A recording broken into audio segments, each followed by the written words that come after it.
Hi. Good. I Hello. almost said good morning because I just woke up. Good afternoon. Happy Saturday. We're back with our life. Thank God it's Saturday. Thank God it's Saturday. Hold on. Okay, let me see. Where am I? I'm over here. Okay, hold on. Let me move myself. There we go. Yay. Okay, hold on. Let me get the right capture on. How's everyone's Saturday? Have my coffee and I have a chocolate bar and I'm ready to go. It's a great way to start the day. My breakfast, yeah. Yum. Yum. Do, do, do. Hopefully the volume's all good. Okay. Yeah, it's just gonna show that for now. Okay, cool. All right, we were on step 2. Oh yes, we're on here. Okay. Okay, yeah, we Oh did yeah, I mall. forgot the DLC. Yeah. Yeah. Okay. What looks fun after? Um, Maybe growing. Does the growing sound fun, or is there one you specifically want to do? Me or Yeah, are you asking you. me out? Oh okay. Okay, Um. this is Oh, for the today. other. This Oh, is for that's Derek, different. though. We're not Derek. romancing Derek this time. I'm sorry, Derek. I love you, No. but Um. Let's do birthday. birthday. All right. Birthday. Oh. Ooh, cute. It was a pleasant afternoon. The sun shone brightly and the breeze tugged lightly at the balloons strung around the park. You and Cove had just been dropped off at Miranda Eckert's birthday party. You didn't really know Miranda. Last year was the first time you had a class with her, and everyone at school knew her as Quiet, the shy girl, stuck to her own friend group like glue. It had been a surprise that she was having such a big party.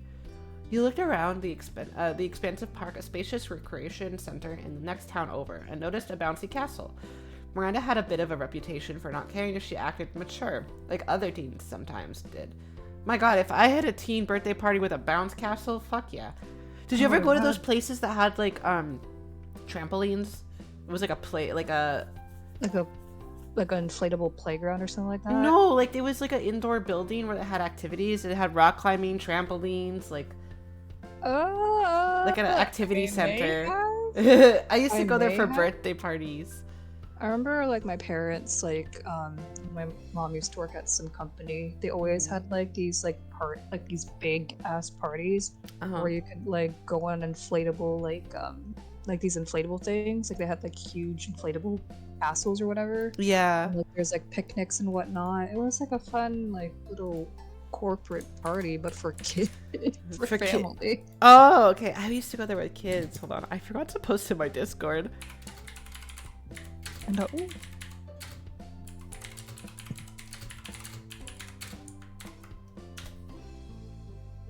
Oopsies.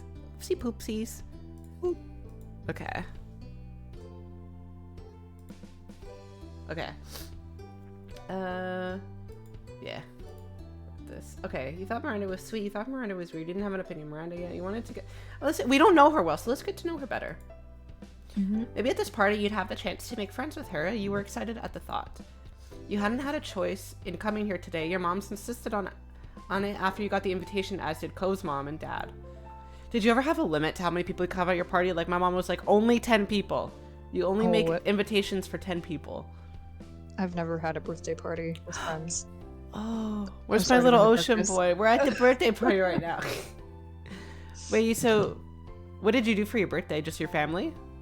Yeah, just my family and like Mm-hmm.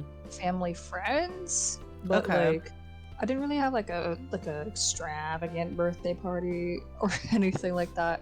I guess like the first time that I had like a birthday party was like not family friends, but like actual friends from school Mm-hmm. was when I was in what was my 17th birthday party. Aw. Did you have a sweet 16 birthday party? Oh no, I think it was actually 16 Okay, actually. okay. Not 17. I didn't. I My was sister had like a sweet 16 birthday party that was so big. Like she rented out a hall and stuff. Like they were like, damn. my parents were like, yeah, okay, so like this birthday party can go all out. All I did was I'm like, can we go to a Chinese buffet? And they're like, okay, sure. Yeah, I just went to like a buffet with my friends for my birthday Yeah, party. exactly. And now, like, we'll just go out for supper or something. Mm-hmm. And then, like, the quote-unquote party that my mom will handle will be, like, family stuff. And then she'll bake a cake for me. Yeah. So both of you... Wait, both you and he were driven over to the next town with presents in tow. All the parents had been pretty firm about going to a birthday party if you've been invited. I don't think I've ever not went to a birthday party, actually. Like, I was invited to. You agreed it was best to attend. You wonder if it was an adult thing. You were happy to be here. I would always be happy. I love birthday parties. Yeah, I'm happy to be here. You couldn't wait for the party to get started. There were so many things at birthday parties, and you were glad Miranda had wanted you to come. Cove made a small noise, which caught your attention. He looked around, scanning the area. He fidgeted with his gift in hand. Any idea what we're supposed to do with these? I guess put them on the table. You looked at your own present, and then towards the seating area. There was a table filled with snacks and drink supplies for various party games. Past that, you spotted a table in the back that seemed to have a truckload of gifts. You pointed it out to Cove. Let's drop the presents off over there. Cove nodded with a smile and turned to where you gestured. He saw it too. Cool. You and Cove began to walk over to the present table, flattening the well-trimmed grass beneath your feet. You walked past groups of people, classmates in semicircles, broken up into the usual friend groups, chatted away. Chatted away. You, or maybe Cove, received the occasional greeting or friendly nod. However, as you passed by even more people that you had never seen before, you became aware there were more strangers here than not. Girl, where's she getting all these friends? It was more crowded than you expected. Miranda Eckert, the quiet girl, was hosting the most populated birthday party you had been to in a long time. You looked at the new faces and thought you saw something of Miranda in them. Cousins, nieces, or nephews, maybe? Parties could be a big deal in her family. The both of you reached the table. You set your gift down in an empty space, brushing some confetti aside, and Cove placed his gently next to it. He looked at the present thoughtfully. Hi, Aaron. Good morning or afternoon. Hello. Oh, shit. It's okay. I was zoning out. Hey, what did you get? What did you get? Oh, what did you get her? Yeah. What? Before you had a chance to answer, Cove opened his mouth again and tapped his gift. I found this sparkly backpack. I figured she could use it for school or a trip or something. Wait, he picked out the gift? My parents would pick out gifts for me. Like, Yeah, for my friends. Like, I never got to fucking choose. Your moms had taken you out shopping the other day. You'd searched through the store and ultimately... Stuffed animal, necklace... Oh, that's cute.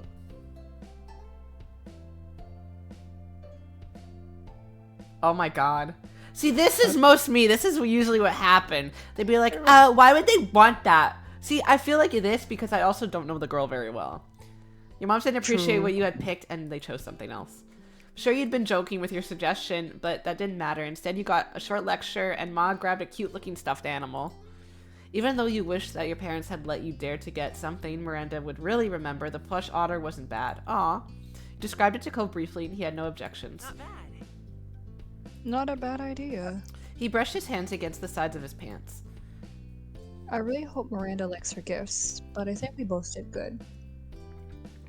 Yay. With that, he gave you a sunny grin. You touched the gift one more time and then stepped away. Without the direction of needing to put stuff away, the two of you weren't sure what to do next. You felt a little awkward, and Cove shrunk in on himself as he looked around. There were more guests heading to the present table, so you turned away and wandered over to a nearby tree where you wouldn't be in the way. From there, you both inspected the area and planned the next step. You were glad that Cove had been invited too. At least you had his company in this unfamiliar place. You watched him and he gave you a nervous grin. It reassured you a little and you smiled back. What next? Cove did not appreciate being put on the spot. He was just as unsure as you were. Birthday party stuff? It didn't seem to be the time for cake, what with people still arriving. Nothing else seemed to be organizing yet either. He noticed that himself and he tried again. We could find Miranda. Yeah, that was an idea. It made sense to greet the birthday girl. Okay, we could say hello. Wish her happy birthday. Yes, this is the plan. Ask her what she wants people to do. Sounds good. Oh, fuck yeah, we got a plan. With that point, it was decided. The Miranda hunt began. You wandered around. Anytime you saw someone with Miranda's hair color, you got a bit closer, but more than once, it turned out not to be actually her. Hey, look. Hi, Meowie Hearts. Welcome. Hope you're having a nice Saturday. Finally, he pointed over to the real Miranda. She smiled slightly. When you both approached, but ducked her head, she seemed a little overwhelmed with being the center of attention today. Aw. Is that her? She's so cute! Aww. Oh my god, she's adorable. Hi, Cove. Hi, Groovy. She's so cute. How's your day, afternoon, night? Good. I hope yours is good too. I just woke up. Do you want to wish her happy birthday? Oh, I was just looking at like her awesome unicorn shirt. Happy birthday! Oh yeah, I love her outfit. She's so cute. Your voice is cute, Lima. Oh, thank you. No, you're cute. I love her eyes. Oh my gosh, she's so cute. Happy birthday! Thanks. I'm really Thanks. glad you could come. Oh, Her voice okay, is never so mind. cute. She's adorable. I want to be her friend. You all stood awkwardly. Miranda did seem genuinely happy, but there was still a distance between you. I hope I want to like integrate her to our friend group. She's so fucking cute. Like, this is a great looking party.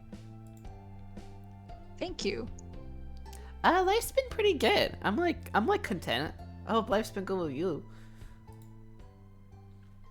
Is there something we need to do, or should we just hang out? Oh, well, you can talk to people if you want. There are games that are gonna start soon. Damn, she has like the most voice acting out of this fucking like game. Damn. Everyone else. And the bounce house should open later if you feel like jumping.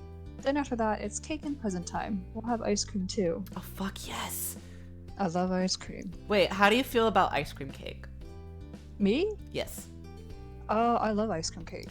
I always get it all the time at Dairy Queen. I kind of hate it.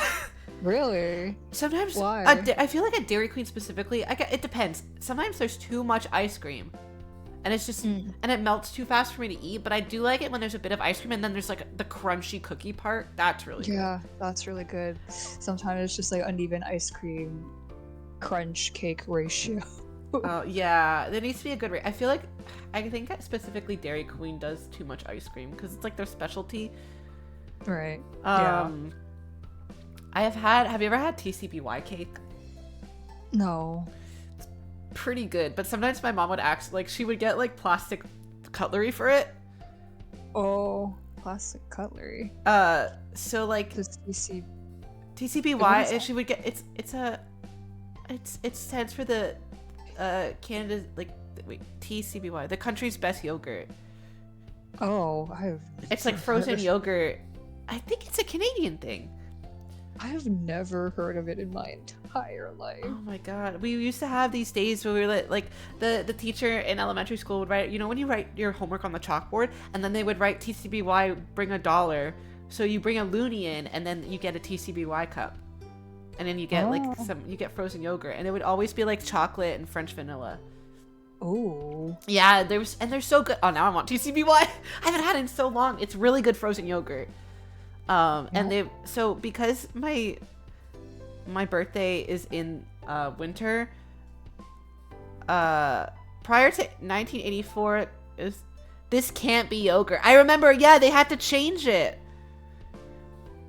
I can't believe it's yogurt forced TCBY to create a new name for its initials. Yeah, I remember that. I forgot what it used to be called. Yeah, it was this can't be yogurt, but you can't say that because it's like misleading, because it is frozen yogurt. So like basically, at least I don't think Dairy Queen does this anymore, but they used to close in the winter. So I could never get an ice cream cake. So my mom would buy me TCBY cake. So it would be a frozen yogurt cake instead. But it was so hard that whenever she'd get like plastic spoons and stuff, it would just break the spoon. So she'd like had to get real ass spoons because it was like so frozen. But those were good because they didn't melt really fast, I feel. Because it was frozen yogurt, not just ice cream. Right. Yeah. It was something else already that they used to add. Was it the I can't believe it's not butter? Yeah, I remember that. Yeah, was it the margarine company that sued them? I guess. I don't know. Yeah. Margarine? You know, the margarine company, it was like, no, it was, I can't believe it's yogurt. Oh, that was that. Oh. Really? Oh, I thought it was inspired by like the margarine company that's like, I can't believe it's not butter. You just read it out loud? I don't know what I'm reading. I like skimmed it. I don't even, to be fair, I don't think I read the whole thing out loud.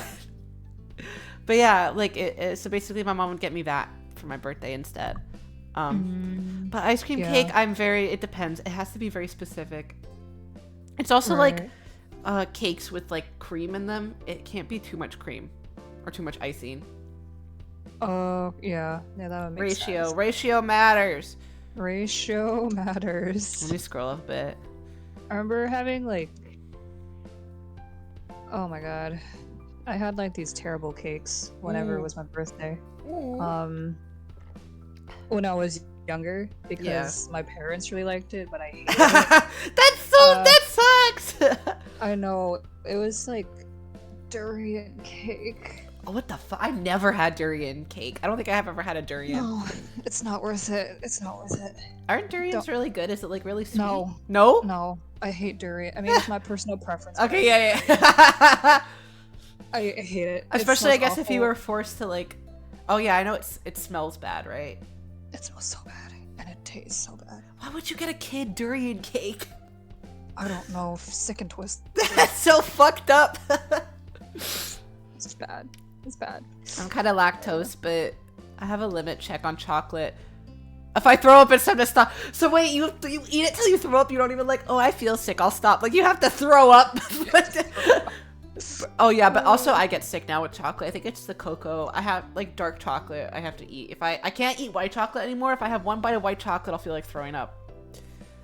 Yeah, if I throw up, it means it's time to stop. Nothing less, nothing more. Like... But yeah, now my mom makes a homemade tiramisu cake for me for my birthday. It's so good. I love tiramisu. Like especially with the lady fingers. Oh yeah, that's really good. It's so good. I don't feel sick. I just throw up with no What? That's so fucked up. What the hell? It's like, oh, I feel fine. Damn, that's fucked. My body at least tries to give me a warning, and then sometimes I listen and sometimes I don't. Like, yeah, that's so fucked. That's sick and twisted of your body to do. Yeah, absolutely. I know Ellie really likes strawberry shortcake.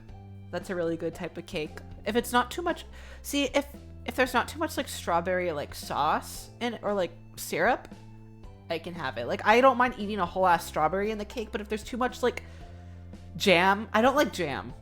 So if there's like strawberry jam in the cake, I don't really like it. That's understandable. I also don't like a lot of fruit, which is sad. But yeah. Or cheesecake's really good. When I was a kid, I was super lactose, but it disappeared for a while when I ate ice cream. One day my stomach hurt really bad. Oh no. See, I don't know if I'm lactose intolerant because it's like, oh, dairy make me poop. That's it. Like, I don't know. I don't think I'm lactose intolerant though. Yeah, that's so sad. Yeah, that's really sad. I love fruit. Fruit is, I get the appeal to fruit, but like, I don't know why I don't like most fruit. I like strawberries, grapes, apples, cherries sometimes, watermelon. Watermelon's so good. I like oranges. Made me What? Oh, wait, are you allergic to apples? No, it's just that every time someone like the sound of someone eating an apple or like someone mentioning the word apple, I immediately get goosebumps. It's why? Like I don't know why, because whenever I eat apples, like I just get goosebumps all over my body. I don't know if it's because of the texture. Belle, I think you're allergic. Really? I don't think that's normal. Hold on. No, but like even like the sound of like an apple. Oh, okay. Oh, the crunch. Okay. Sorry. No, it's like even eating an apple, I get goosebumps. Even hearing it. Maybe it's like a texture thing. Or someone mentioning it, it just immediately. Why do apples give me chills? Whenever I bite into an apple, I flinch and my hands twitch. Okay, no, that's not the same. Here, it's BBC.com. The crunch of an apple makes me want to run away. Hatred Yeah, of the sound. Oh, so it's like yeah. a stimulate. It's like a too much stimuli, I guess. Yeah. it's Okay, just- sorry, I won't say it. Trigger. My reaction. Okay, shut up. I'm not registering for this. My reaction to this one is really physical because it's one of the worst for me. It makes me jump off my chair and I'll have to do something to make it stop. So is it like similar to like nails on a chalkboard? Back. it's Why do you have similar so to many nails accounts? What the hell? Hi. Yeah, it's like nails on a chalkboard for me. Oh, so it's like a overstimulating kind of thing. I Yeah, prank snort. Oh, with these. Oh, I think that's the Snorri a lot. That's the what's the animal called? The sloth VTuber, right? I think he rated me once. That's pretty funny. But yeah, okay, so it's like a yeah. Okay, hi. Yeah, oh wow. I can kind of get that now that I'm thinking of the sound. Like I can totally get that. For me, it's such a satisfying sound because I love crunch. But Yeah. or I like know, maybe. the 'cause, sound like, of I a guess it- crunchy grape is really nice too. Yeah, like I don't mind like the sound of like grapes or pears for me, but if apple specifically is That's just so weird. Because I I feel think like it's because the texture of this apple skin just and plus that the meat of the apple is just so ingrained and it just gives me a terrible reaction to it. oh, That like anytime I hear it, it's just like I associate the texture, that awful texture that I that's whenever very valid. Yeah. I eat an apple with the sound. But So you don't like apples then? I mean like no. No. Okay. I mean I mean, like it's gonna good, be hard. It's good, but it's hard to eat the apple when like you hate the sound of it. I hate the sound and I hate the texture of it, yeah. Yeah, that's oh man, I love cut up apples. Like I could just Cut up apples, cut up a yeah. million apples and just eat them like that. Crunch crunch. Oh, yeah, back locally divorced freak. That's that's a good name. Oh, the most divorced man you'll ever meet. Okay. Oh my god. Yeah, I'm more of a veggie person. I'm not even divorced. It's just the energy. Bet All you right. good. Veggies are good. Neither married. Okay, yeah. Wait, did we read this? I don't think we did. Okay. After that is when people will start going home. I hope that's okay with you guys. Sure. Fuck yeah, sure.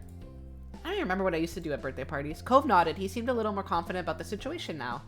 Thanks for letting us know. I want to hang out with her. Can we hang out with her? You grinned at her, and she nodded back. Miranda waited there, and you became hyper aware of the silence forming. Could we play like werewolf or something? You heard a shout for a Randy, and Miranda brightened up. A total of 180 with how stiff she had been with you. Oh, does she like Randy? I gotta talk to some more people. Bye. Bye. Bye. The birthday girl ran off to her friend, leaving you and Cove with at least... Sorry. Oh, wait, did you follow? Sorry, I missed it. Thank you for the follow. Sorry, I need to try to get my sound alerts like loud for me, but not too loud for other people. Thank you. Leaving you and Cove with at least a little more idea of what to expect. You both glanced at each other wordlessly. You felt a little disappointed. It was going to be hard to get to know Miranda better with how in demand she was probably going to be today. The sound was good on our end, though. Yeah, I know. No, but that's the thing. But I need it to get good for me, so I noticed it, though. Because, like, I have to put it super low on my end. Hopefully you would get to talk with her later. All that was left now was finding something to fill time until the activities began. Well, who did I type? What? Why? Huh? I'm so confused. Try to chat with people around. Let's try to talk to people. Cove kept at your side as you socialized. It was a lot more. It was a lot of introductions and small talk, but you weren't surprised. You ran into some classmates and ended up talking about a rumor that there would be a new art teacher in the fall. Cove didn't buy the wildest of rumors about her, that she was an international art thief. Fart. Thank you. Who was hiding out from the law? You wondered how a story like that even got started. One of your classmates laughed and said she'd heard it from someone who'd been in summer school and happened to see a truck with some paintings. I am cool. You are cool. Thank you. Paintings wrapped in the back. She didn't understand the stretch either. Suddenly a loud boom boomed a loud... Sorry. Blech. Suddenly, a loud voice boomed over the crowd. The constant buzz of conversation dropped as one of the adults, maybe Miranda's dad, asked the kids to gather around because it was game time. Let's fucking go. I wonder what's gonna happen.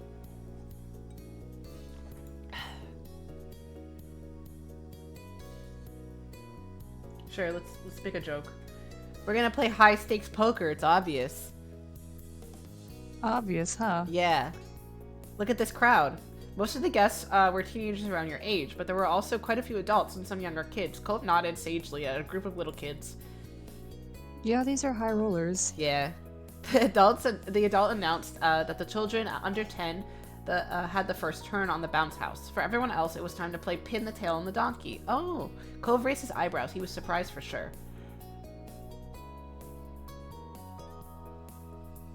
Yeah, let's be excited. Pin the tail on the donkey sounded like fun. Maybe you could even win. You casually stepped up to join the line. The donkey in question was a cartoony poster with big eyes that looked more like ping pong balls. It was positioned a few feet above the ground on a tree trunk. The teen who arrived first was blindfolded and then spun around. He was nudged to the sign and away from the other kids so he wouldn't stick someone with the tail instead.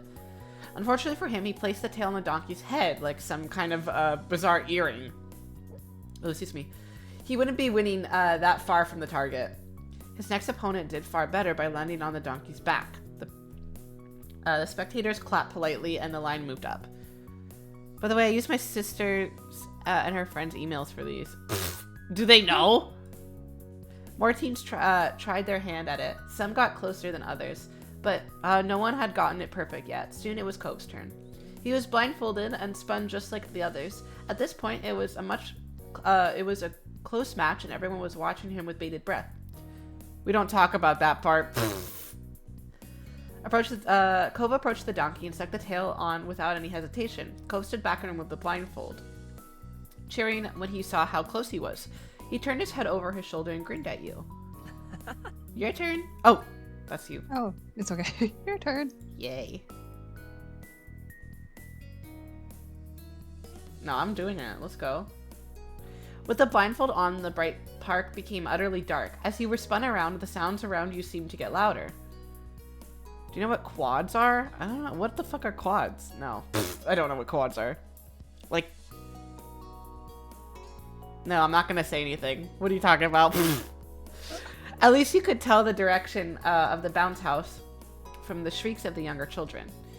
You stopped spinning and stepped forward, tail in hand. It was time to give it a stab. Oh shit, okay. Maybe a bit. You reached and no, you placed it to the left. Place it to the left. You pressed the tail into the target and stepped back. Took your blindfold off to check your results. There was some more clapping from the audience. The tail wasn't too far off. Behind you, there was a particular enthusiastic ooh, and a few people mentioned how close you got. It's a sport hobby based of animal movements recreated by humans. Oh. Is it like is it like an exercise? I almost said it was an exercise, so I guess I'm close. You smiled and looked back at Cove. He seemed amused. My back hurt the first time I tried. Oof.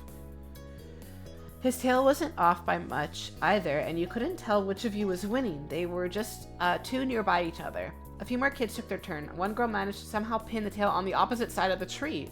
You were pretty sure it had to be on purpose. With the line empty, the game was finally over. The adult running things started to inspect the donkey. At this point, the sign was more tails than donkey. In the end, someone you didn't know was announced as the winner. You and Cove both exchanged a look as you clapped politely. Oh. He sighed. He looked back at the board. I was so close too. Aw. Antherians do quads to get closer to their past life as an animal. Oh, I didn't know that. That's interesting. You were also disappointed. Let's tease him.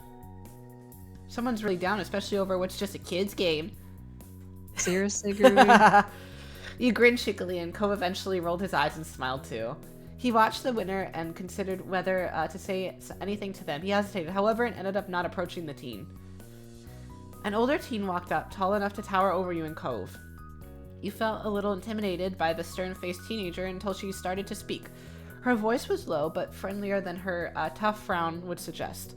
Cove is so cute. He is so cute. Hi, I'm handing out party favors. Do you want one? Yeah. She showed you party hats. She insisted they were the key to a true partying mood.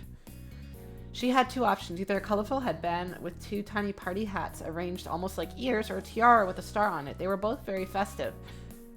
Hello, hope you're doing well. Hope you're doing well. Hi, James. Hello.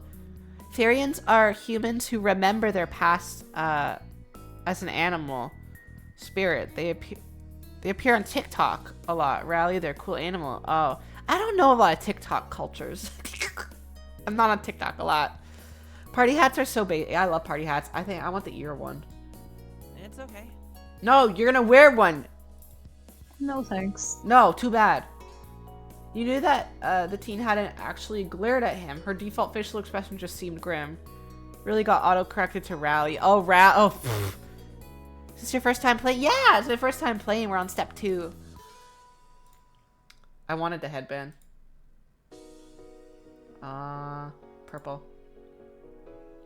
Come on, wear it. Maybe if I wear it, he's gonna wear one. The teenager handed you the hat with a surprising amount of gusto, given her expression never changed. She gave you a serious thumbs up for taking it. Yes. Take it! Take one. You held out a pink headband hat in one hand and a crown in the other. You tried to imagine what they'd look like on Cove. You really should try it. It'd be great. Cove looked back at the hats and then at you. Quads look easy, but very much aren't. I'll look it up later. With a sigh, he grabbed hold of one. The teen with the hats clapped as much as she could with all the hats in her hand. He looked so cute in the green one. Yeah, it'd go good with his hair. The unknown teenager nodded unapprovingly at you both and went to pass out hats to more people. You put the party hat on your head with a smile, and it fit well. It was surprisingly comfortable. It really completes your look. When did you get so fashionable? I'm liking it so far. It's so cute. I can't stop thinking about Cove when I'm not playing this game. He looks like a Minecraft glass block. Who? Cove? Cove? Grass. Oh. Yeah, he's like grass. He's like seaweed. Seaweed. He smirked, and you just adjusted your new accessory. I'm a party animal now. Really? Yeah. Of course. Cove nodded with a thoughtful look on his face. If the party spirit is contained in party hats, does that mean they're haunted? This is my friend and emo artist Belle, who's playing with me. She's the one who wanted me to stream this, so I dragged her on. So we stream it together. You snorted at the suggestion. You considered the hat on your head. It didn't seem haunted, but maybe that was what it wanted you to think. Oh! Look at him! Glad to meet you both. Glad to meet you too. Welcome. Yeah. He's so cute. I'm so glad he picked the tiara. I would have made him pick it. Has your friend played this game before? Belle, how much did you play before? I think up to like step 3, like halfway into it. Oh. I played like the side stories, but I didn't play like the DLC because I didn't buy the DLC. But like, yeah, I wouldn't say I've like completely finished it. Like, it's been a while since I last played it. I think back in like 2019 or something. Or I don't know. It was a couple years ago that I played it, so this is like a good refresher. Yeah, and also like I bought all the DLC, so we're gonna go through all that too. Yeah. So what emotes are those? On my OBS it shows circles. What are these? Is it like a... What the fuck are these? The emotes? The one that Kitsune posted. Because they're squares on the screen, and then they're on my OBS they're like circles. What were they supposed to be? A heart. Oh, rip. Their organs? Do they show on Twitch? That's so fucking funny. Cole finally put his own hat on. He was nervous about it, his face uncertain. That's, I don't know about this. I feel kind of silly. Does it look weird? He looks so fucking cute. He looks beautiful. It's really cute. Wait, you guys getting all the DLCs, the one coming out on the 19th as well?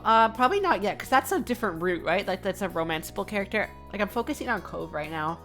I don't know if I'm gonna romance the others on stream or by myself, though. Like, for the Derek one, I don't know what I'm gonna do with that yet. Right now, my focus is Cove. But I've seen their updates on Twitter. So excited for... Yeah, it's Baxter. Yeah, Baxter's very cute. Ellie's very excited for Baxter.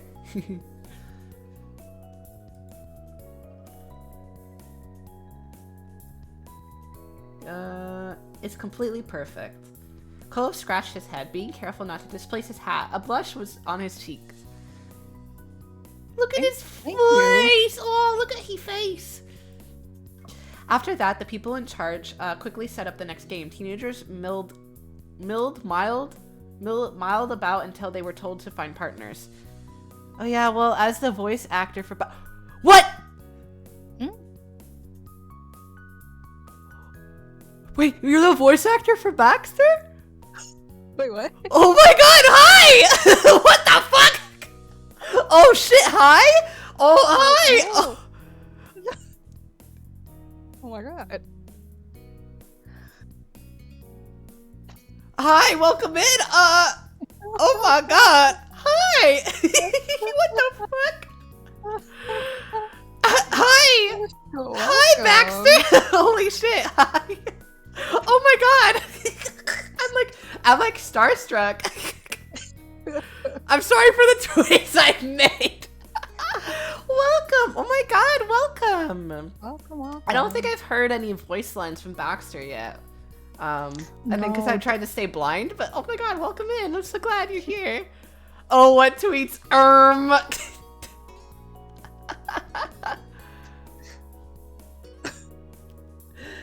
Oh my god. Oh my, I'm like flustered. Oh my god. Welcome. Oh, I hope you had fun voicing the character. I know like they put open like auditions and stuff for like anyone to join, and just that they were positive tweets at least. Oh, I'm from Ellie. I'm 100% sure they were positive. Mm-hmm. Okay. After that, the people in charge quickly set up the next game. Oh wait, I already read this.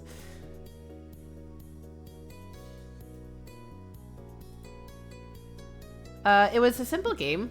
Did I skip something? Yes, I did. I don't know. Sorry, my brain is mashed potatoes right now. You tried to listen to the rules, straining your ears to listen to the adult announcing what you were supposed to do. It was a simple game. One person in a pair would throw candy while the other had to catch it in their mouth. Oh, that's fun. I used to try that with grapes. Oh, I'm terrible at catching any food in my mouth. Yes, ma'am is the only appropriate response to Ellie. I respect women, so every Ellie said something, I say yes, ma'am. If they caught it, the pair would move on to the next round where everyone would take a step back and the former catcher would become the thrower. Oh my god. Okay, we gotta slay at Cove, we gotta slay right now. Ellie is queen, hallelujah. I respect myself. Respecting yourself is also good. Positive tweets, I promise. I'm so excited for the DLC. Thank you for stopping by. Yeah, thank you. Holy shit. Ellie is queen, hallelujah. I bow down. Ellie is God, I go to church now. The game would continue, the players getting further and further until one set of partners were the only ones left standing, or everyone lost in a round. I am a woman. Good. Respect yourself. I respect women. If you respect women and you are a woman and you respect yourself, you're doing it right. So true. Okay, we gotta slay. Main slayers. Yeah. About half of the guests had already found partners. They moved fast. You noticed Cove had his eyes on you. Could we be partners? No. Neither of you were all that familiar with anyone else here. It'd be the safe choice to pair up. I don't want to play. No. I don't want to play. I didn't want to don't play wanna with play you. with you anymore. Yeah. Let's do it, partner. Cool. He beamed and you started wondering about your respective candy catching capabilities. I respect women and I have mommy issues and I'm a lesbian. Gay rights.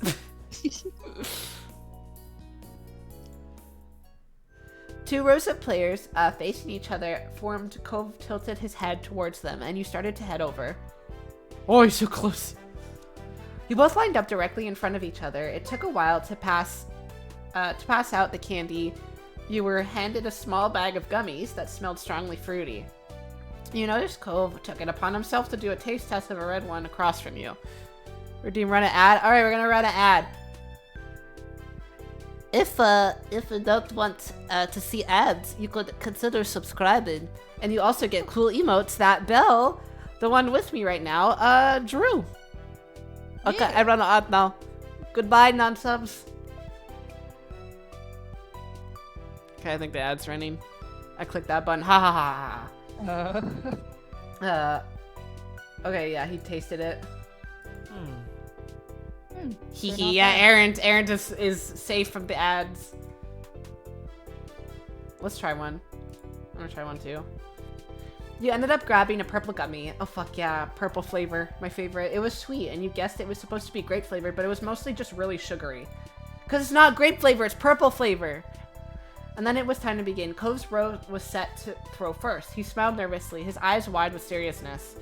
You grinned and Cove smiled, looked more genuine and less filled with tenseness. I am poor little lad and cannot afford the subscribe. No worries, you never... I make that joke. No one's ever obligated to subscribe. Don't even worry about it. The game was on. The adult in charge shouted for the throwers to go, and you and Cove were only a couple feet away from each other. With Cove's careful toss, you caught the candy easily. Like you, most of the other players moved onto the next round.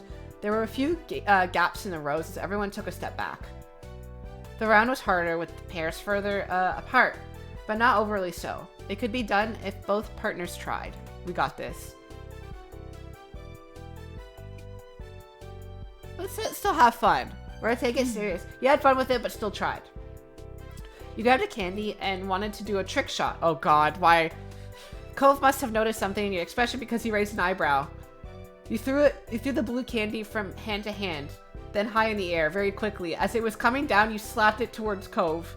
What? Why did I do this? He jerked to the side to catch it. Despite his worry, your shot had landed true. Let's go!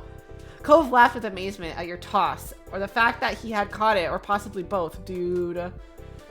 From his face, you knew he was at least excited to get to the next round. The next round began, and you took another step back. Cove was even further away now, but he made it an okay sign. He was in this to win it. Around you, the once packed rows of players had thinned out some. You wondered how many rounds everyone had left in them. Cove swung his arm and made eye contact with you. You nodded, and the green candy flew towards you. No, we gotta. Let's try it. We tried our best. Dude, we gotta win this or else we're nothing. You followed the arc of the candy and opened your mouth wide. It had a slight spin on it, and you tilted your head to the left to compensate. You bit down on the candy, grinning with your victorious catch. It tasted sweet and vaguely like a Slurpee. Let's go. Yeah, groovy. Yeah! Cove was thrilled. He was entirely invested in the game at this point. You and Cove were still in the game. You knew this was the final round. Only a few other pairs were still left. Cove was determined to win. You could see it in the clench of his jaw, the careful way he watched you. You were charmed by his attitude. You equally wanted to win. You didn't want to let him down. I equally want to win. I'm so fucking in it, bro. You made it this far. It was time to go all the way. You looked around at your remaining competitors and prepared yourself. Cove gave you a firm grin and you prepared to throw. Your fingers grabbed an orange gummy from the bag. It felt solid in your grasp, even if your hand was starting to get sticky from touching all the sugary sweets. Cove leaned his face forward and he bent his knees, ready to catch. The time came. You looked at the candy and then Cove. No, we gotta train our best. We're in it to win it, bro. I'm not fucking playing. Cove followed the candy with his eyes. You throw unfortunately spun out to the side. Oh no! It looked like a toss was in the horizon. But he made a move for it, and it was good. He snatched the candy out of the air with the corner of his mouth. Let's go! Yes. A wide grin spread on his face as Cole victoriously chomped down on the candy. Yes. Let's fucking go. Along the cheer, he jumped up in excitement and pumped one arm. You look to your left and then to your right. You see few remaining pairs walking away, commiserating over their losses. With some shock, you realize that you and Cove were the only ones who made it that round. You won! We won! Let's go. You watched the moment Cove clicked into the same realization. His face brightened like sunshine, and he jogged over to close the distance between you. Oh my god. You stepped closer to meet him halfway. You high-fived, you put an arm around Cove, you jumped into a hug. Let's jump into a hug. His eyes went big when he realized you were going for a hug. He smiled and caught you, hugging back tightly. You'd won this together. He giddily stomped his feet in place in front of you as though he couldn't contain his energy. Aww. We did it. You adjusted the hat that had nearly fallen off throughout the event. We demolished the competition!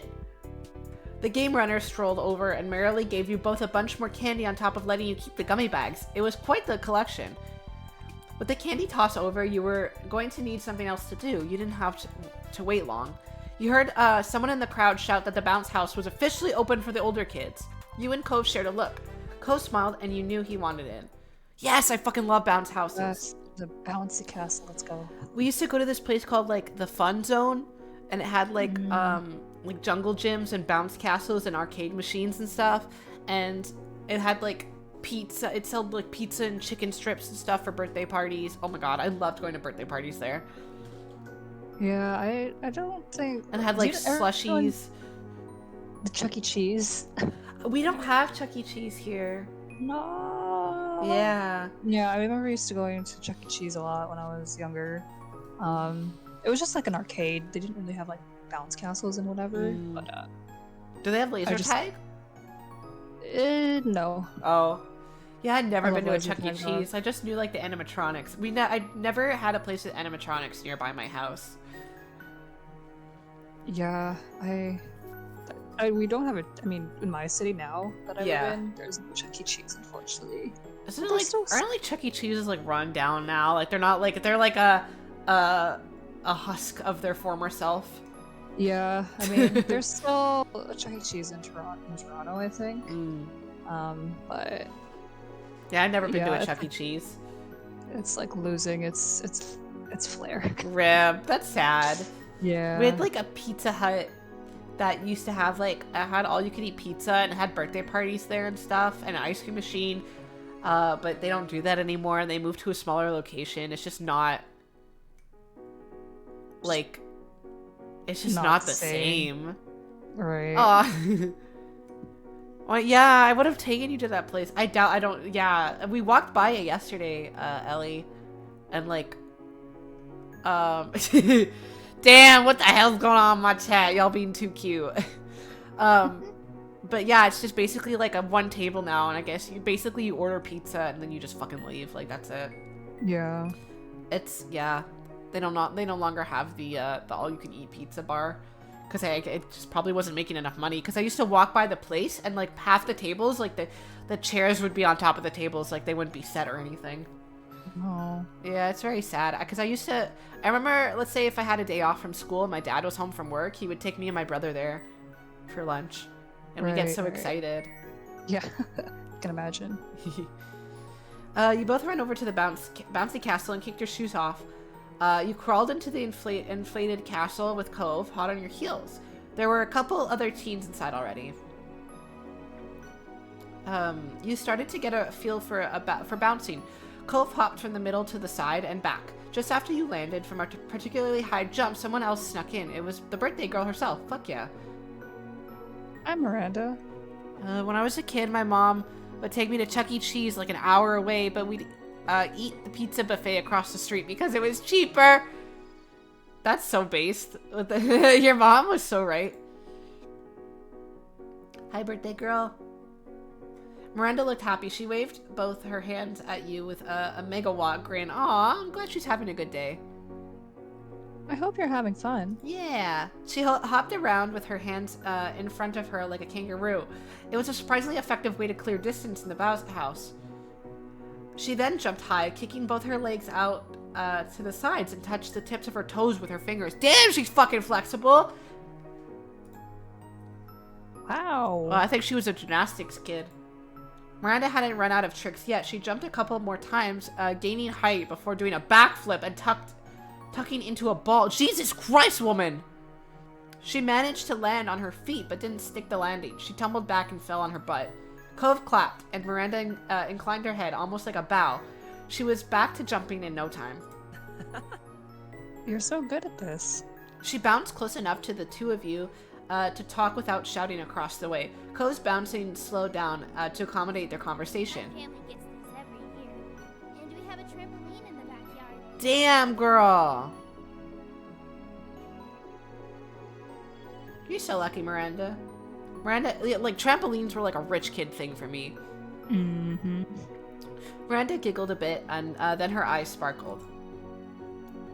Hey, I can launch someone if you want. If I jump in front of you, then your bounce will go higher. Launch us? Just watch me. What Launch the me fuck? air. I miss bouncy house. Me too. The only thing I would get in my backyard, if we were lucky, in the summer, we would buy an inflatable pool. We would have to buy a new inflatable pool every year because we used to have an old dog that would just always scratch it and put a hole in it. I don't know why my parents would spend the money to buy a fucking inflatable pool every fucking year. Like, Then the dog just because we would be in the pool and the dog would get excited and want to lean over the pool to see us, and then he would just scratch a big ass hole in it. Probably because it made you happy or something. I don't know. Maybe my parents wanted to make me happy. I don't know. Honestly, if I were a parent, I would not fucking do that. That shit was expensive, and then to set it up. Bruh. But it was fun. I did like going in the pool. Yeah, launch me. Launch me right now.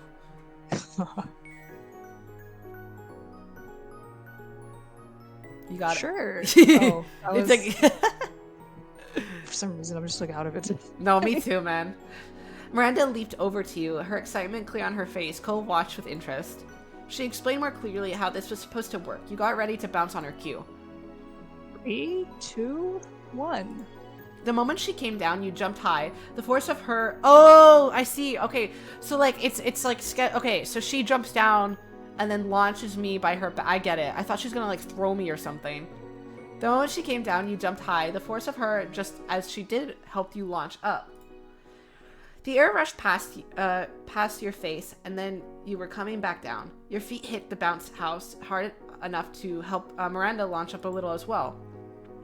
She giggled some more, and the two of you looked down. Sorry, what the fuck am I talking? That's not what that said. The two of you took turns bouncing each other up. Cove clapped or offered suggestions, but it was becoming clear that he wanted a turn too. Miranda invited him to join and tried to synchronize your bounces to launch Cove up super high. The first time resulted in everyone crashing down in a pile of laughs. By the fifth attempt, Cove managed to catch some serious airtime. Whoa. Cove looks so happy in his little crown. I love his crown. I'm glad we put it on him.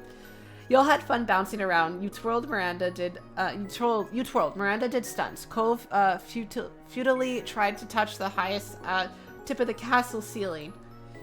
You and Cove chatted to Miranda more than you ever had at school. She truly was the queen of this bouncy castle. Aww. Whenever someone did something cool, everyone would cheer. If you fell, the others would help you up. Damn. Okay, hold on. I need to drink water. I'm actually getting kind of dizzy. Hydration check. Yeah, hold on. I don't know why I'm getting dizzy. I think it's also getting hot. Yeah, it's getting hot nowadays. It's like, ugh. Yeah, I put my AC on yesterday. Ooh, feels so nice. Yeah. Hold on, I just gotta finish my coffee too. Okay, I think I better. Eventually, more people wanted to take turns in the bounce house, so you and Cove left. As you slipped on your shoes, you saw Miranda get drawn into a conversation with a group of adults. She would be talking to them for a while. You and Cove decided to take a break and hydrate. You went to the party and table and grabbed some ice water. Cove handed you a party noisemaker he picked up from the same table. He blew on his, and it made a funny sound when it unrolled. Ooh, excuse. Cove drowned his drink in a couple gulps. He had gotten pretty into bouncing after all. Oh, what the hell? These like sprites are so cute. You were still sipping on your water when Cove blew on his noisemaker again, then again, and again. It was almost a tune. You don't recognize any particular melody, but a noisemaker also isn't an instrument. The noise cut through the hum of the other party guests, loud and noticeable. Let's blow it back at him. Noisemakers can be an instrument. They can.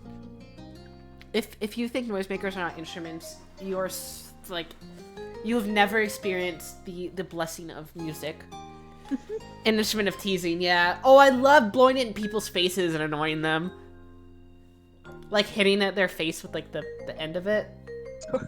You blew hard enough to unfurl the paper completely straight. It jutted towards, exactly like this, towards Cove, almost tapping his chin. It's like a fight. Cove wasn't going to let that stand. He retaliated and blew his back at you. It nearly touched your nose. It was a game now. Both of you tried to land a light hit on the other. Cove managed to get your chin while you scored right between his eyes. Oh, great. Oh, no! I forgot about. Why was he invited? Oh, God. Dude, he hates to see gay people winning. Sorry, I'm like unwrapping my chocolate. Oh my god. I momentarily forgot. I was like, where's this stupid son of a bitch? Yeah, I got chocolate.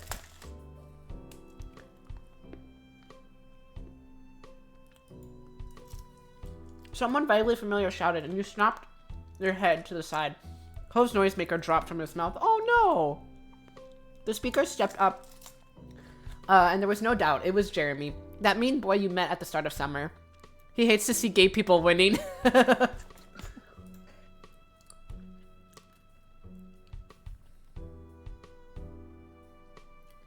I like fight. I want to like start shit. Met is a strong word. I almost like punched the shit out of him. I love bull cuts. Bull cuts can be done well, but this guy's bull cut looks like really bad. Oh hey, it's the bull cut kid. Jeremy's scowl told you everything about what he thought of the moniker. This kid. Why are you here? Yeah, who fucking invited you, bro? Cove's tone was defensive. You watched Jeremy's face turn slack, as if Cove's question was the idiocy above all idiocies. Didn't I already explain this? What? What did you explain? What did you explain, bro? Explain again. He hadn't. So both you and Cove exchanged a look. Yeah. Yeah, he's a little freak. You're funny. Thank you. Do you have memory loss, or are you really that stupid? Seriously. What? Girl, what the fuck are you talking about? I'm- Do you want to explain to the class what you're talking about? I didn't walk here. My parents brought me. Apparently I couldn't just stay inside like I wanted. Okay, when did you tell me this? You gonna be making up stories now? No, they insisted that I get out and enjoy the day and have fun on vacation, blah blah blah. He said enjoy the day and have fun on vacation like some people would say scrub the entire bathroom or listen to an off-key singer for 10 hours. They found a park because I hate the beach. Too bad I also hate parks. Ugh, it's dirty here. They don't know anything. What kind of kid is this? Your comment says you're eating. More bite to them. Sorry. Oh, and then they saw this stupid party and decided to bother some adults by asking what was going on. They think maybe we could be included. It's moronic. Okay, that is kind of awkward. Like if my parents were like, oh look, there's a kid's birthday party. Why don't you go? I'd be like, absolutely not. yeah, what the fuck? Also, if some like fucking nasty ass kid showed up to my birthday party, like what the hell? You love. Okay, nice. Get it now? That's how my parents are. Annoying and embarrassing. Why would anybody want strangers at their birthday? Why can't they ever just leave things alone? Okay, I agree with this. A fair point. That is a bit like embarrassing and like weird. He huffed loudly, and his eyes shot daggers at some grown-ups that presumably weren't his parents. Yeah, it does. See, I don't like him. I agree, but I also want to say sucks to be you. All you can do is complain about it. Sucks to be you. Shut up. This probably feel bad for him. Kate, but were you there when he insulted Chloe's eyebrows for no fucking reason? Also, he didn't have to come up to us. Like, no one invited him to us. They are. And I tried to make my character, like, punch him, but Cove had to hold me back. And then Cove was like, actually, that was, like, really cool. Jeremy's eyes slipped away from you to take in the rest of the park for a bit. It was a little awkward. It was possible he didn't know what to do, but then he spoke again. So dumb. How can people really go around in those embarrassing party hats? Do they think it's fun or something? How could a human being be so dumb? Who invited you to our, like, social circle? I am minding my business. I am thriving in my lane. Why are you here? Party hats are based. What the fuck, literally. It's just kind of nice to do party stuff. Yeah, we're at a party. Jeremy scoffed, unimpressed. The expression on his face was nasty as he spoke. I am not surprised as an empty what the hell? I'm not surprised an empty-headed person like you would think that. Okay, that's like wow. To, like, why are you here? Register that sentence. Jeremy looked over you, completely dismissive. It's so rude, you can't help but feel offended. Cole's face hardened. He seemed more offended than when anyone actually insulted him personally. Hey! Just because you don't know how to be happy doesn't mean no one else does. And it's not our fault if you hate everything. It's not okay for you to take it out on Groovy. Yeah, suck it. He's defending my honor. They aren't doing anything wrong. You are. Get him. Jeremy seemed unfazed by Cove's defensive and sniffed. Defense and sniffed. Groovy can humiliate themselves on their own. They don't need you to step in and do it for them. Why are you obsessed with me? Why are you obsessed with me? Why are you obsessed with me?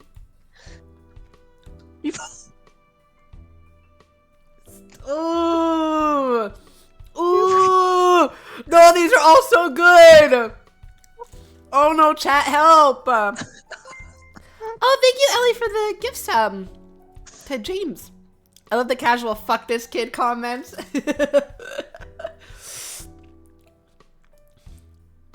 Oh my god. But if I... Right in the face? But I'm worried that Chloe's gonna stop me again.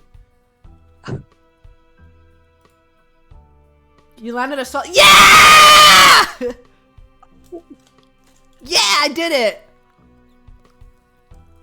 You landed a solid punch to the nose. He shrieked and backed away, clutching his face. This man needs to be humbled. He glared furiously at you. You really are crazy. Why are you still talking? You're a dick.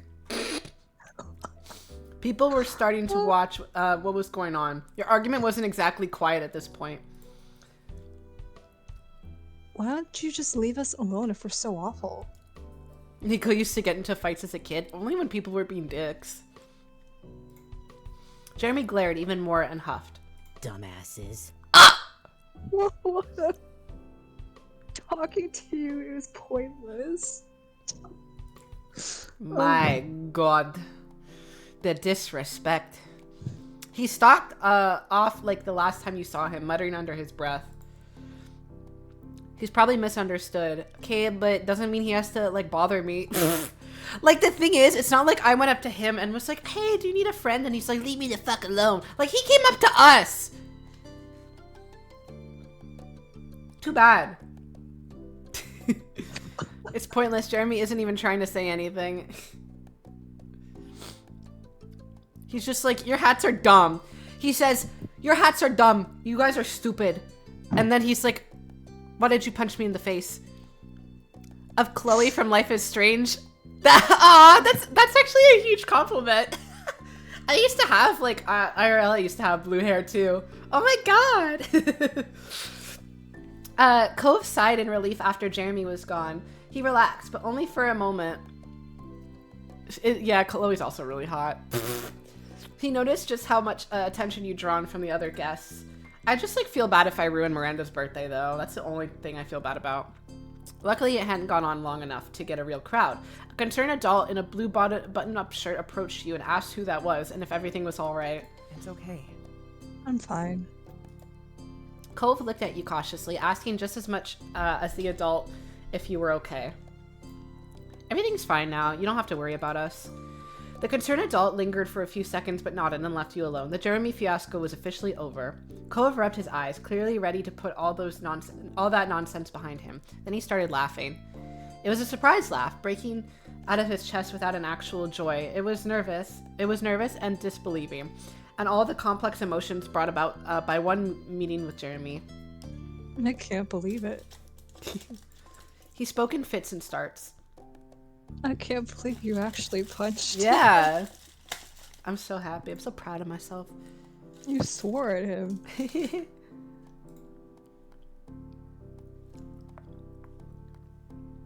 deserved it. You can't just say things and get away with it. He needs to be humbled! Definitely needs to be humbled.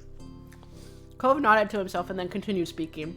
I mean, I wouldn't want someone to do it to me, but it's not like I can blame you. He was treating us so bad for no Yeah, reason. Clove, you have a heart, and you know love, so like it would never happen to you. I'm pretty sure he'll be okay. I bet it won't even change anything for him. Cove paused and shyly twisted his fingers together. Then in a quieter voice he spoke. And if you're bad for doing it, I'm bad too, because I kind of like watching you do it, Groovy. Yes! He became bashful, barely able to meet your eyes as he smiled shyly. But only because he deserved it. I wouldn't want that to happen to someone out of nowhere for it or anything. Exactly, that's what I'm saying. He gets me so well.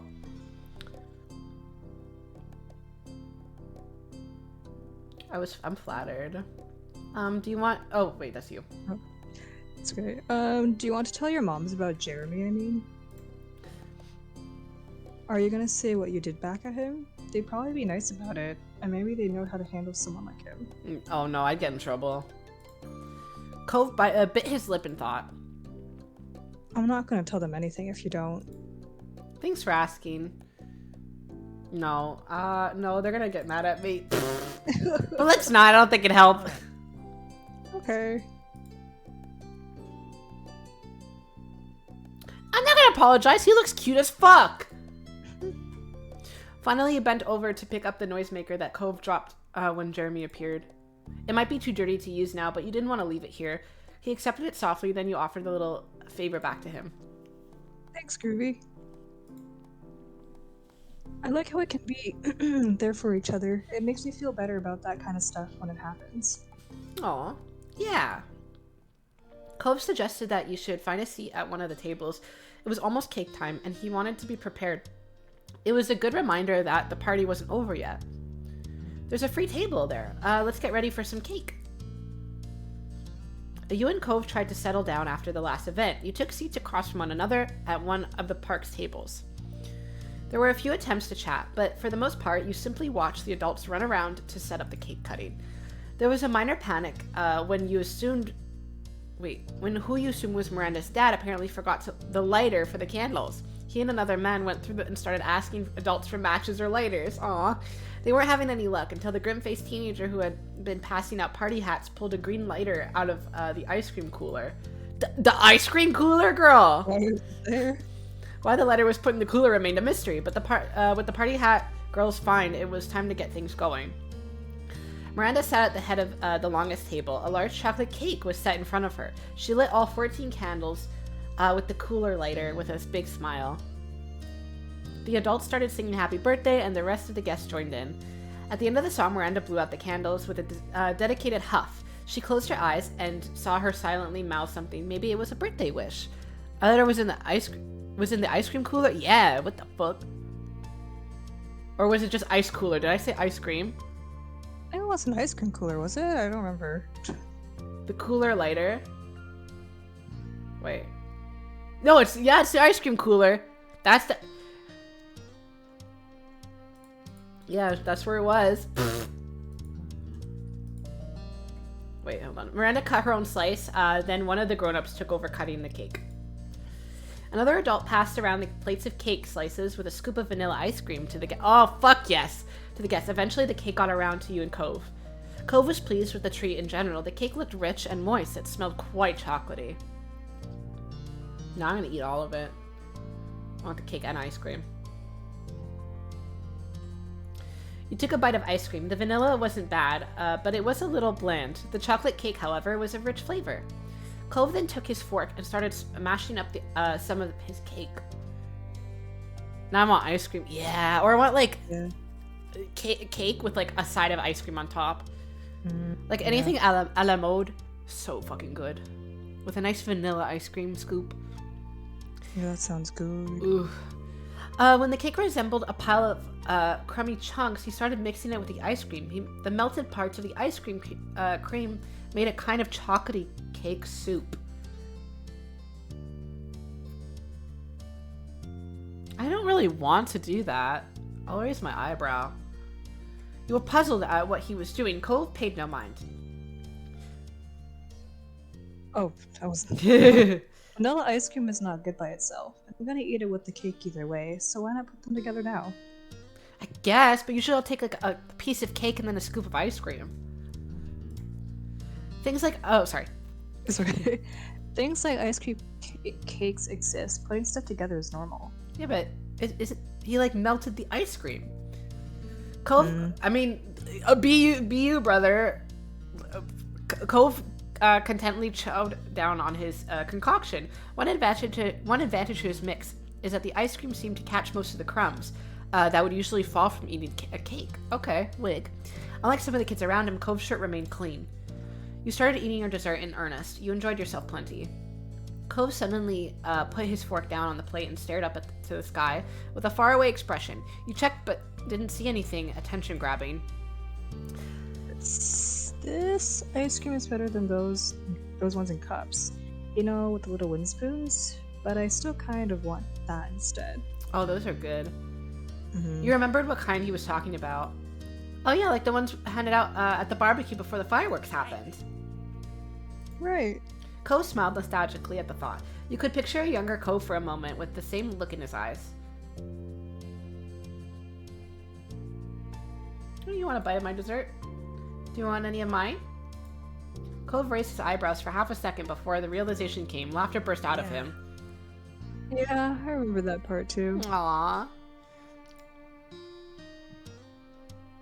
I'm serious. You want my cake? Really, Cove, let's share. He rubbed his neck, leaning back in his seat. He was taken aback and even more bashful. Well, I already have some on my plate, so it's different. We were kids and yeah, sorry. Oh, he's so cute. Our Lyfe mukbang, yeah. Lyfe mukbang. Don't want any of my cooties, huh? He spoke with a terser tone. You were testing him. Cove gulped as he looked at you and then your respective dessert plates. He took a quick breath and grabbed your fork. Without letting himself hesitate, he took a bite. You smiled. Aww. Thanks, Cove. Yes, be assertive. Miranda then started to open her gifts. She systematically attacked the mountain of presents like a pro. Oops, I didn't mean to do that. She checked for any cards and read them loudly before opening a gift. Oh, did you ever have your parents do that? Of like, you would go through a bag of gifts and they'd be like, make sure to look for the card first. Read the card before you open it. Yeah. Oh, yeah. I like stopped putting cards in gifts because like, what are you gonna do with it after? No offense, like it's just too many cards. Yeah. She smiled at every present, including the ones you and Cove got her. You were glad the presents were accepted. It took time, but eventually Miranda got through all the gifts. She was very sweet and polite through it all. The party went until the sun began to set. By that point, most of everything had settled down, and people had begun to leave. Any of the guests whose parents had stayed for the party were already gone, except for Miranda's family. Only a few kids still waiting for their parents to come get them remained, you and Cove included. Miranda's family were... Wouldn't it be was? Because the family is singular. Miranda's family was cleaning up, I think. Wait. Because if it was multiple families, it would be were, I think. I know, like, family means multiple people, but it's one family. Yeah. Miranda's family was cleaning up, and family is multiple people, but it's in one group. Yeah, that's the thing. Because you can have multiple families. Shit. We need to... If EPPP was here, the resident Loke tester... In American English, family will almost always be used in a singular verb. In British English, it may be used with a singular or a plural. Oh. I didn't know that. British people are weird. Miranda's family were cleaning up, and as a guest, neither you nor Cove were supposed to help with that. Almost always? So... Oh, like, almost always, like, multiple people. Sometimes a family could be yourself. True. Oh, yeah, it's basically whatever. I guess. Damn British. Instead, you both had decided to take it easy in the bouncy castle. It was somewhere out of the way where you could casually wait for your ride. Words are so hard, yeah. Miranda had also elected to hang out with you. You weren't even bouncing anymore. Cove laid on his side with his back on the wall, and Miranda sat across from him with her legs stretched out. You also made yourself comfortable. No, I mean, even in American, it's almost always... Oh! I guess for both, it's whatever. It was nice and warm in the little building. It also felt like you had some privacy, which was nice. You could all speak openly here. Thanks for coming. Yay! She looked down, but continued shyly. It's been really cool to get to hang out with you a little bit. Oh, I hope we get to be besties. Thanks for letting me come. I didn't think I'd be invited. Aw.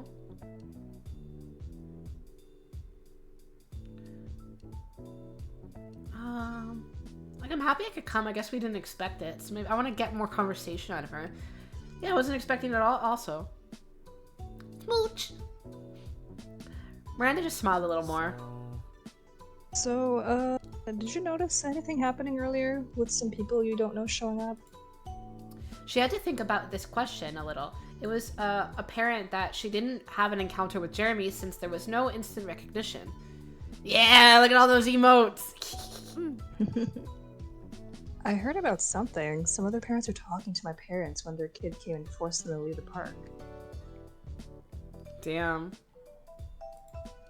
She tilted her head to the side, finding it weird, but also not important. Then everyone had cake and ice cream. Yay. Cove smiled uncomfortably. That's good. He was clearly worried that the Jeremy confrontation could have gotten to her. Luckily, it didn't seem that anyone had overheard or passed along Jeremy's cruel words. Oh, thank God. Cove rolled over on his back and sighed contently. Miranda seemed confused, but wasn't going to push. Now I think it's time to rest. I'm gonna lay down and rest. The air-filled floor was comfy, and when you listened, you could feel the vibrations of the blower keeping this bounce house up. The silence stretched between everyone, and you opened your eyes to take a peek at the others. Cove was still relaxing, but Miranda was looking between you two looking confused. You smiled to yourself and closed your eyes once more. You spent the rest of the time content and dozing until it was time to go home. At the end of the day, you thought it had been quite the party. That was fun. Yeah. All right, chat. Who wants to pick the next one? First thing I see in chat, I'm going for. We did mall and birthday so far. Also, wait, Belle, would you have time to do another one? I think I'm good for like one more. Okay, that's valid, yeah. Road trip. Okay, we're going on a road trip, boys. Even though you were awake, the sun had barely peeked its head above the horizon, and the sky above was still dark, though lightning by the minute. Usually you wouldn't be up so early, especially during summer vacation, but today was different. Oh my god, I remember being excited to wake up early to go on vacation. Like, you would wake up at like 5 a.m. so you could get a head start to driving. Yeah. And it was still dark out, and like you're half asleep, and you're taking luggage into the car, and like, it's such a specific feeling. It is. Today, instead of the lazy days you were used to, everything around you was a flurry of activity as both your family and Coves prepared for what lay ahead. Because parked in the street just outside your house was a massive RV camper, so big you couldn't even see Cove's house behind it. His parents had rented the RV for a few days to take him on a short road trip to see the Redwood National Park. You glanced at Cove, who was standing nearby taking in the scene in front of him. The prospect of the trip had to be a mixed bag for him. But it was only 3 days, so it seemed he was dealing with it as best he could. Especially now that you and your family were joining them. You weren't sure how exactly it had happened. You knew your parents and Cove spoke to each other often, and somewhere along the way, plans were made after Cliff offered to share the space. Those two are nice to fit. Sorry, I like you, but no worries, never apologize. The parents all thought it was a fantastic idea. You had already gotten a good luck inside. Wait, you had gotten a good luck inside while helping to load a good look inside. My God, while helping to load everything in, and you had to admit that while it was really a really big car, fitting that many people inside was going to be snug. Let's go. Move it or lose it, kiddo. Mom bustled past with the cooler in one hand, a large bottle of water under the other. She was upbeat for this early in the morning. Oh, she looks so snug. Ma, however, seemed to be on the other side of the wavelength. She followed behind her wife, dragging her feet in every step. I'm gonna need a whole jug of coffee once we hit the road.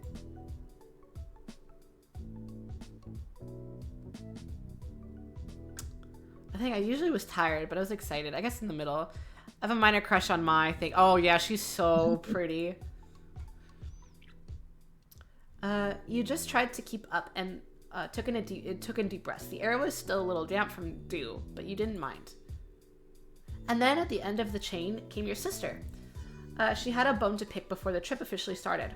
Her rattling off critiques added some level of normalcy to everything new going on. Ugh. I don't get why I can't sleep in the bed tonight. Groovy is the youngest, and I'll never fall asleep in that loft. We're trying to make things fair on everyone. If you want to play the older card, you should be offering to take the loft both nights. It's important for big siblings to make sacrifices for their younger ones. That's right. Elizabeth huffed, not happy with that answer in the slightest, and folded her arms, leaning back against the side of the RV. The trip plans had been nailed down prior, the sleeping arrangements included. Elizabeth still held on to her objections with them. There was a main area of the RV with a couch, loft, and some floor space. At the end of the car was a room with a large bed. Your moms were sharing the bed. Kyra was on the couch, and father and son intended to sleep on the floor. The adults determined you and Elizabeth would switch between the small loft above the driver's seat and the sharing a bed with moms. I'm just gonna be right back. Okay, yeah, no worries. Continue.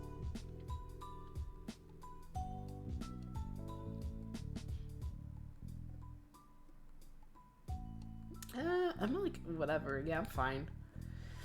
As long as you had a place to rest your head of some description, it didn't bother you. All right, you lot. Does everyone have everything they need? We're heading out in 5 minutes. Now's the time to double check. You don't want to forget something important. At that word, Elizabeth yelped and dashed back into the house, her bedhead hair bouncing behind her as she went. Ma came over and gave you a smile, setting her hands on her hips. How about you, Groovy? Do you have all your clothes packed? Toiletries, deodorant, floss? Anything else you could think of? I'm always nervous I'm forgetting shit. I'm gonna run back in. Sprinting up the stairs to the bathroom, you grabbed your toothbrush from beside the sink before heading back down. You were glad you were reminded to grab it after having left it to use this morning. It would have been embarrassing if you couldn't brush your teeth for the next few days. Your mom was still there, waiting with a knowing expression as we walked out again. Got everything now, Groovy? Yeah. With a few minutes left to spare before leaving, you mentally went over what you had packed for the trip. Clothes, a pillow, and blanket, a usual day-to-day gear for most people. You also had more personal things, such as... portable gaming console, yeah. Oh, but also the MP3. Portable gaming console. The drive to Redwood National Park would take an entire day one way, so you wanted to make sure you had a way to entertain yourself while traveling there and back. Also the MP3, yeah. With so much time going to be spent driving in a car, you wanted to make sure you'd be able to have some music put on.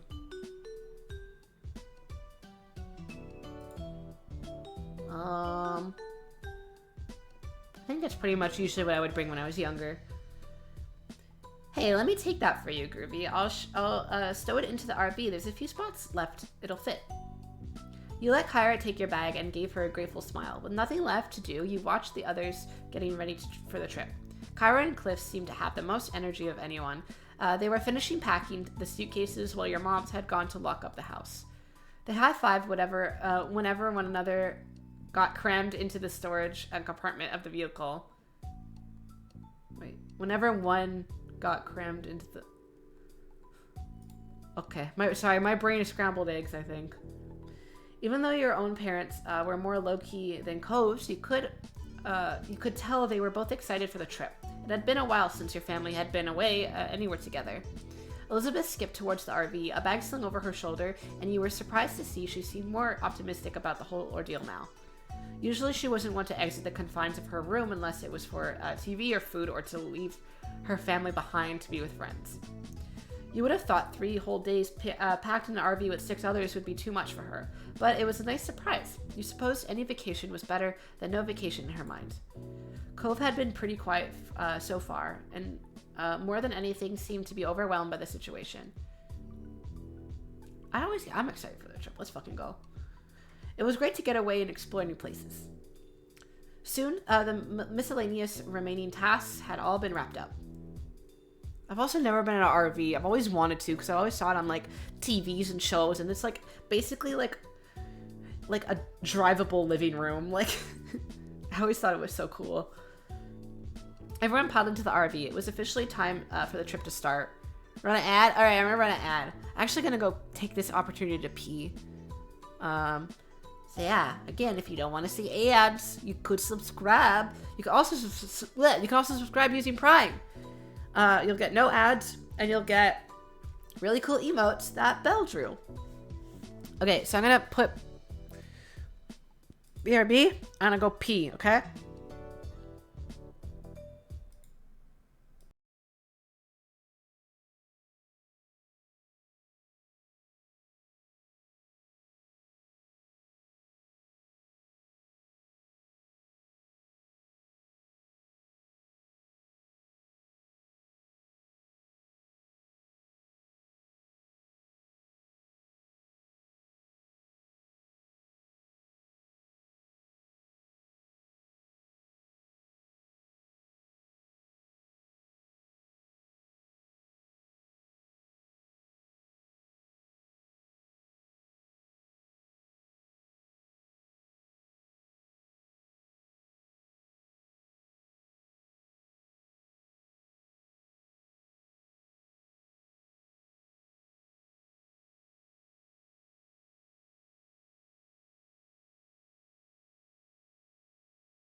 Is that really true? I know some people don't know what's included. 70% is a big percent. It's not true. Can you believe people would just do that? Come into my chat and fucking lie? I don't know because I don't have Amazon Prime. Truth be told, that whenever a new DBD skin is on Amazon Prime, I just use my brother's account.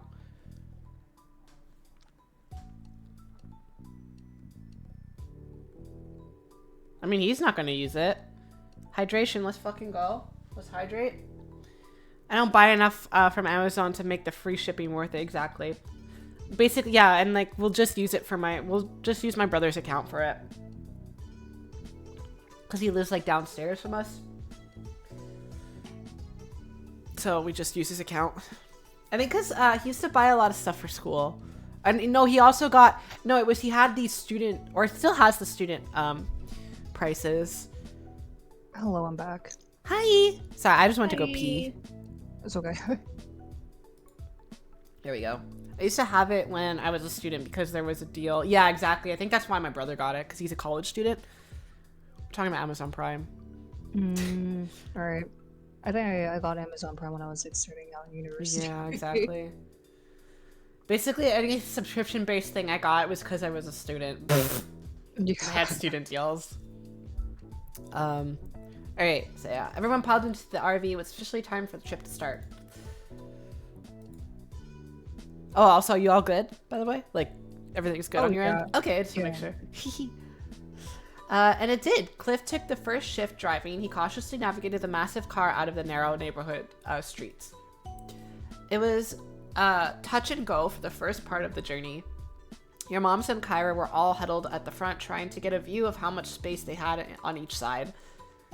There was a sense of relief when the first long leg of the trip was hit, and the RV would only need to go down one stretch of the highway for miles. The mom group cleared out of the driver's area, leaving Cove's dad to it, taking more comfortable seats around the main cabin. Have you ever been in an RV?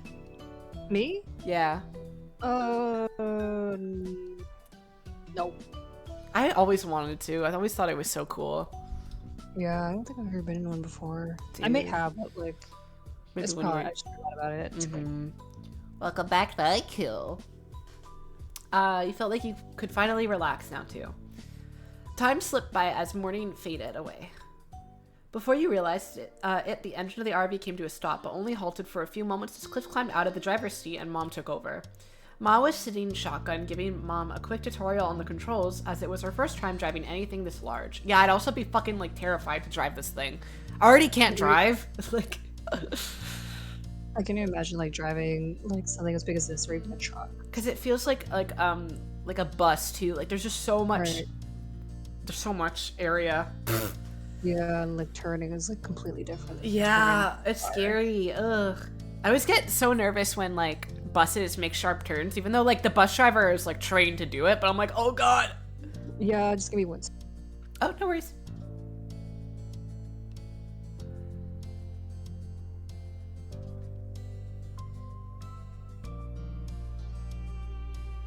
Ugh, I'm back. Are you okay? Yeah, I just hate when my parents just open my door without Oh, I feel that, yeah. any warning. But continue. Cliff groaned as he headed towards the rest of you, stretching his arms above his head and loosening up his muscles. Oh, we're making good progress. Yeah, maybe you should take a nap in the back for a while. That was a long haul you did, and I know you're on less sleep than usual. I know I said this last time, but god, Kyra's such a baddie. Yes. Cliff waved a hand, that trademark grin of his slipping into place. Nah. I don't need sleep. I still got a few miles in the old tank. He flexed an arm, showing off his muscles to drive the point about how resilient he was home. And Kyra rolled her eyes in amusement. Dad, everybody has to sleep. Yeah. Cliff shook his head as the tough guy at the tough guy act, though Cliff simply chuckled and ruffled his son's hair. So, Are you going to be driving again anytime soon, Mr. Holden? I want to know so I can prepare. Damn, the shade! Did anyone pack some rope? I might need it. There's no seatbelts up. Elizabeth called down from where she was lounging in the loft above the driving compartment. She was laying on her back, her hair falling over the sides and swinging around as the RV started up again and took off down the road. A bag of potato chips was balanced on Elizabeth's stomach, and she tossed a couple in her mouth right as Cliff held a hand to his chest, pretending to be offended by the remark. Kyra laughed lightheartedly. Don't worry about that. Lucky for all of us, we have enough adults to cover the shifts today. You won't be driving again until tomorrow. Get his ass. Phew, that's a relief. That's enough time to write up my last toilet test. Yeah, that's funny. I'm gonna be a funny guy. Not you, too. The rest of the group laughed while Cliff pouted, and you gave him an apologetic shrug. Mom then shouted back in her seat to join in the conversation, a playful smile tilting her lips. What I'm more worried about is this old monster getting us there and back again before falling apart. It looks as though it's built in the early 90s. It must be older than some of the occupants. Mom, that's not funny. Like, joking that this fucking, like, car will, like, explode while we're driving. Like, what the hell, Mom? That's just the aesthetic of the decor. It's not that old. I think. Oh, wow. Did you ask what year the model was before you rented it? Kyra wrinkled her nose and thought. Hey! Yes, I did. I just can't remember what the answer was. Oh, that's great. Cliff chuckled at her, while the rest of you let out a collective sigh. Yeah, it would be a shame if this RV just blew up, huh? Isn't that funny, guys? The RV lurched a little as it picked up speed, and you held onto the ladder to the loft to keep your balance. You felt something graze the top of your head before a weight settled on your blue hair. When you tilted your chin up carefully to look, you heard the rustling of the bag of chips and realized Elizabeth had rested the end of it on your head. She gestured to the opening, silently offered to share her snack. Oh, that's nice. Yeah. Reaching up, you scooped up some chips. After that, the weight of the packet left your scalp. You happily munched away at the conversation as the conversation continued on you, and you got closer and closer to your destination. The day flew by with the group of you chatting, playing games, and passing the time together before finally arriving at the park and setting up for the night. Ma was closing the windows while everyone got ready for bed, saying goodnight to the others as she made her way to the back room. You had all had dinner together while still driving, and some hours after had arrived at your destination and found a spot to park in for the rest of your stay. Giving a look across the front of the RV, you noticed almost everyone there was already dozing off where they were, with Cove having completely fallen asleep curled up in the passenger seat. He must have done so while Kyra was driving the last leg, and they had decided not to disturb him. Kyra herself was the only one up there who was still awake, flipping through a magazine next to a portable light from her spot on the couch. It seemed Mr. Holden needed to sleep despite his claims. You followed your moms into the back room and closed the door behind you before crawling into bed between them. It was a queen-size bed, so there was enough space for the three of you, together without too much squishing. Good night. Get a good rest, Groovy. We've got a big day ahead of us tomorrow. Hell yeah. That's fantastic. I'm looking forward to the bushwalk in the morning. It's been a long time since I was out in nature like this. Aw. There will be plenty for us to see. You stayed awake for a little while longer while your moms whispered about the park and forests in general. With the sound of their voices in the background, eventually you nodded off to sleep. The next morning, you were up bright and early, preparing for the day ahead. I think I slept okay because I wasn't in my own bed. It was nothing compared to your bed at home, but at least you didn't have to sleep on the floor, so you couldn't complain too much. Ma whined a bit about the firmness of the mattress, but Mom had only encouraged her to enjoy the trip while she should. She could, sorry. Yeah. Well, looking for a spot to get ready, you had some trouble finding a space of your own, as the others were doing the same thing. Cove was perched on top of the counter, brushing his hair and tucking up his legs every time someone wanted to move past. The parents were double checking, triple checking that you had everything to the point where you had stopped listening to them altogether. You knew you wouldn't be returning to the RV at all that day, but By the look of the backpacks that were packed up and ready to go, you doubted anything was missing from them. It didn't take much longer until you all exited the RV in a bustle and headed into the Redwood National Park. Wow. Cove had his head tilted up towards the canopy of trees, his eyes wide as he took in the massive trunks on either side of you. You knew the redwood trees here were considered the tallest trees on Earth, but you weren't prepared for exactly how huge they would be in person. Come on. Smell you too. Cheese! You spun in time for Kyra to snap a picture of you and Cove together before she pointed her camera at Cliff, trying to get a shot despite his weak protests that she should just enjoy the moment. Your parents were walking behind the group a little, with Mom telling Ma some information she had read about the park in a brochure. Ma listened happily while looking around and taking in the sights, every now and then asking a question or making a joke about something Mom had said. You smiled at them, thinking your mom must have read a lot of pamphlets to know so much about the park. Maybe you should come and work here as a tour guide if you know so much about this place. Elizabeth teased, earning a squeeze on the nose from your mom. She seemed to be enjoying herself, but you thought that might just be because she was amused by everyone else's reactions.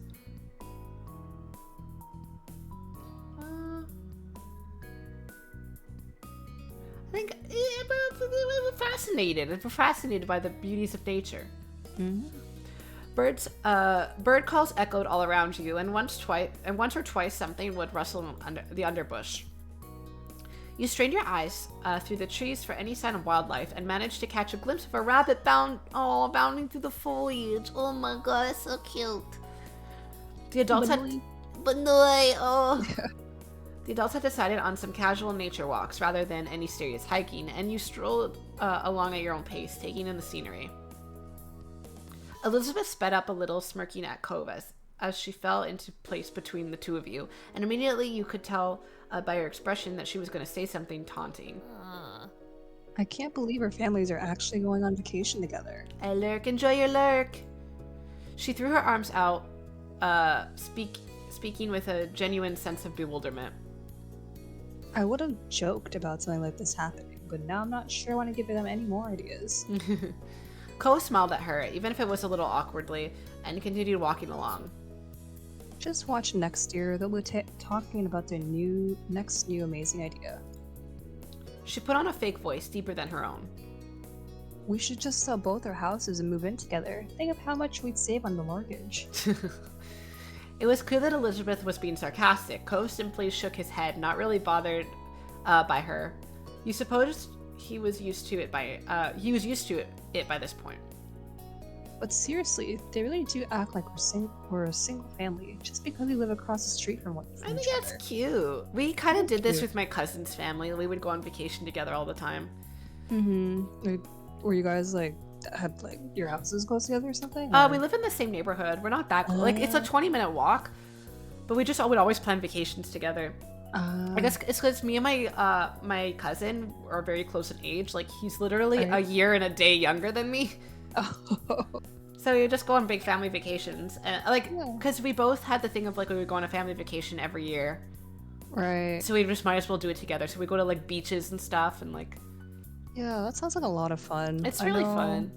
My family in California, a lot of them live close to each other, so they always go on like camping trips every single year. Oh, yeah, that's nice. I hate that I don't like camping. Yeah, I rather get in a big condo and then near the beach and just go to the beach every day. Right, yeah, I'm not a fan of camping either because of my first camping experience, and it was in California as well, and it was dry, hot. It was, I did not. Mostly it's just the tent. I feel so unsanitary in a tent. Yeah, that. If we did camping but had an RV that we slept in, I don't think I'd mind that because I do like the bugs. The bugs outside okay, but when I go to sleep in a tent and bugs get in and there's dirt in there, that it irks me. That's why. And I love the campfire and everything. That part's so fun. It's just the sleeping in a tent. If we were in a cabin, and then like we go out for like fire, like the fire pit and stuff, and take walks. I think I would like that. I think the camping part of it is mostly the tent part that I don't like. Yeah, I don't really like the tent. It's just you're sleeping on a cold. It makes me anxious. I don't like it. No, I prefer just like sleeping at like a cabin or something. Yeah, if I rented a cabin or something, like I think I'd camp more. I went camping once with my brother's softball team, and it was like fun overall, but like just again the tent, I'm like, ugh. Yeah. Did I already read this? Yeah, I think we read it. Elizabeth gave you and Cove a look, her eyes glinting with mischief as she leered at you. Yeah. Maybe one day we will be related. Legally, anyway. What the fuck does that mean? She said it as though she was a gossipy old lady, but she almost immediately dropped the tone and nonchalantly said her real thoughts. At least that's Ma! Ma, what the fuck is she saying? Cove still blushed, which made Elizabeth smile triumphantly, as though that was her whole purpose for teasing him. Then he mumbled quietly, refusing to make eye contact with either of you. I don't know why you think you're so funny when no one else does. Damn, get her. Oh. I'll marry you, Cove. That would be fitting after all, considering what you thought about when you first met him. He looked at you and... Oh, yeah, I met him and then I went home and I'm like, Mom, I'm gonna marry that kid. He looked at you in disbelief. He genuinely could not believe this was where the conversation had gone. Don't worry over it. You can take as long as you need to think on that. Cove frowned and reddened harder, but pretended to ignore what you were saying. Your sister noticed that was happening. Ooh, he isn't going to engage with this topic. Okay, that's pretty good. He groaned at the continued teasing and increased the speed of his walk.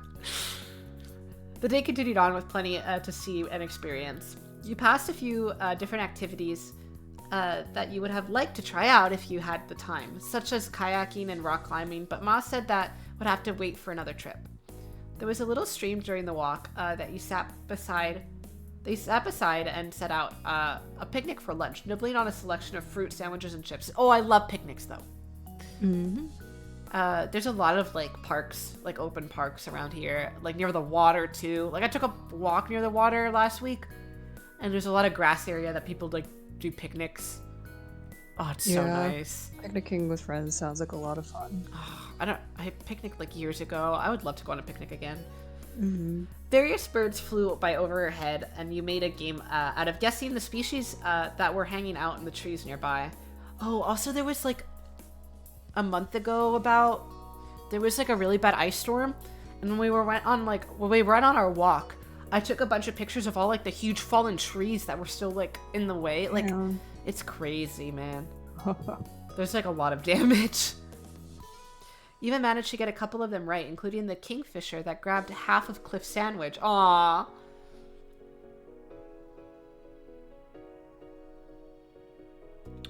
Yeah, this is a lovely trip. I'd love to do this. It was definitely a special experience and one you'd remember for a long time to come. You smiled at yourself, committing the sights and sounds to memory.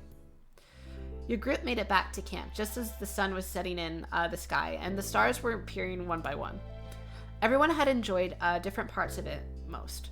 You traded stories of what you thought while you were eating dinner. Then afterwards, you pitched in to help clean up. You, along with Elizabeth and Cove, got to head back to the RV early and spend time together while the parents stayed outside longer. It was nice to have the space to yourselves after the cramped journey there. And while Elizabeth had locked herself in the back room with her headphones, you and Cove were left in the main lounge area. Let's hang out with Cove. We might as well get comfortable. Who knows how long they'll be out for. Oh, this sweater's so cute. Oh, is that his like hiking gear? I guess so. Or it's like his like evening wear. Oh, true. You took a seat on the sofa while Cove sat down on the other end, tapping his fingers against his knees. Your cheeks warmed a little at that. Being close to him never failed to feel exciting. Aww. You'd seen Cove nearly every day for the past 5 years, but seeing him in a jacket was still somewhat unusual. In Southern California, he could get away with that. Wait, he could get away with that. Okay, yeah. It was a simple difference from his normal style, yet you couldn't help noticing the way he looked right now. It looked great on him. Yeah, it's so cute. In fact, Cove always looked nice. Yeah! When Cove cleared his throat, your eyes snapped up to his. He had an eyebrow raised and had clearly caught you staring at him. Is everything okay?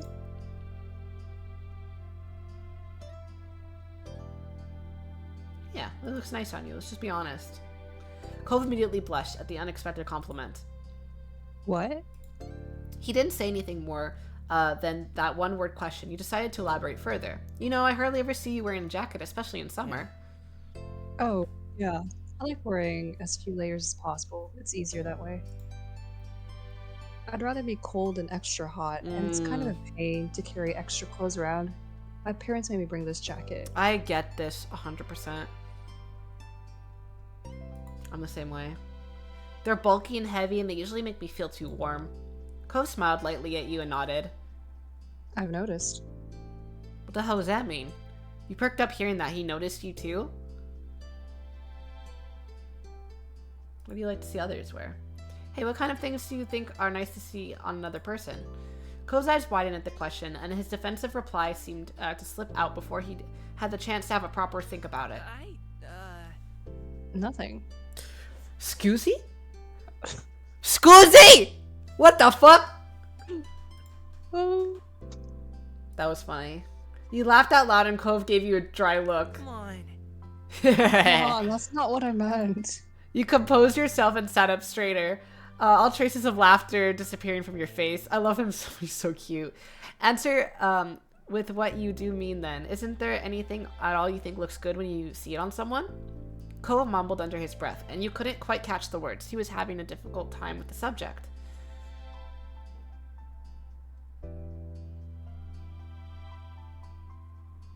I swear I won't make fun of you.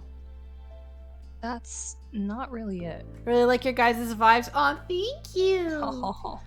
Cove seemed pretty grumpy, about your statement, but you weren't ready to give up so easily. Please. Cove sighed and looked down at his lap, where he was fidgeting with his hand, still reluctant to give an answer. I don't know. Okay, that's fair. We could drop it. Now I feel bad. You made an unimpressed sound over this, over how this was going. Are you sure? Oh, anklets are so cute! Yeah, I guess. I kind of like ankle bracelets. My mom loves anklets. I bought when I went to the States. We went to a shop and they had homemade anklets, so I bought my mom one. She loves anklets. I think she said if she wasn't afraid of getting tattoos, she would get a tattoo of it. Like, she would tattoo basically an anklet because she loves the look of it. Oh, that's cute. Anklets are so cute. Ankle bracelets? Yeah, everyone can wear a pretty bracelet. Wrist ones are cool too, but they're pretty normal.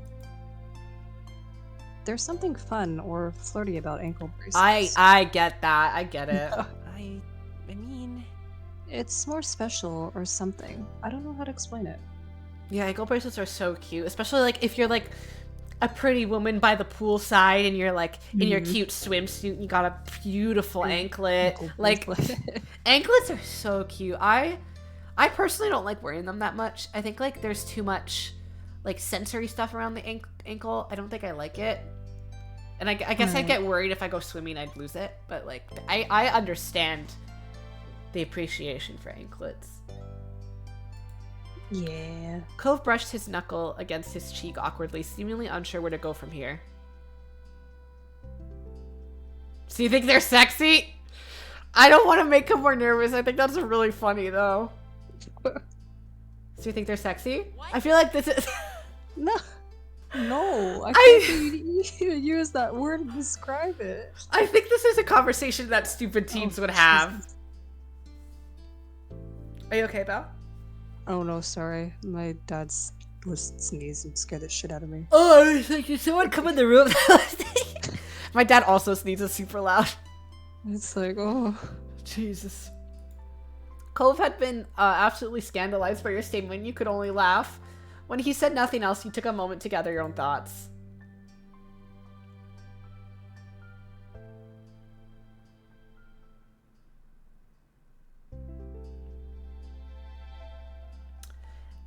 Yeah, I personally don't like wearing anklets, so I'm just gonna say that's cool. Oh, Baxter would react so differently in this situation. Eyebrow raise. You're happy to hear more about Cove, but didn't really change. Yeah, I'm not going to change anything. I don't like wearing anklets. Personally. Cove's opinions had an impact on your own thoughts on accessorizing. Yeah. I'm just curious what he likes. Cove looked away, feeling awkward about this. You gave him an understanding look, and usually he would start to smile like normal again, but not this time. His expression only stiffened more. You were surprised to see him like this, as he always bounced back pretty quickly after being flustered. Cove? Still, he wouldn't look at you, and now even his breathing was growing tense. It began to click. He was trying to build himself up enough to say something hard for him. Aww. You waited silently. Boy tells me something like he likes it. I wear it. Simple as. Until finally he peeked your way through the corner of his eyes. You were fully attentive by this point, or whatever he was going to mention next. For whatever he was going to mention next. People having pink eyes, that's also something I like. I have pink eyes. Yeah. That's so cute. Uh-huh. For a moment you were stunned and... Shut the fuck... Not pink eye! My eyes are pink! Look! Look into my eyes! They're hot pink! God damn it. For a moment you were stunned and at a complete loss for words. That was definitely not where you imagined this was going. Cove faced you head on, his expression full of desperate meaning. You got the distinct impression he hadn't chosen that just because he liked the color pink. He chose it entirely because it was your eye color. Oh, your VTuber. Yeah, I designed it. I designed it after my VTuber avatar. Was he trying to flirt with you? That was all you could think. Your legs felt like jelly, and you wondered if you might fall right off the couch. What do you like for oh my god, what do you like for another person, Groovy?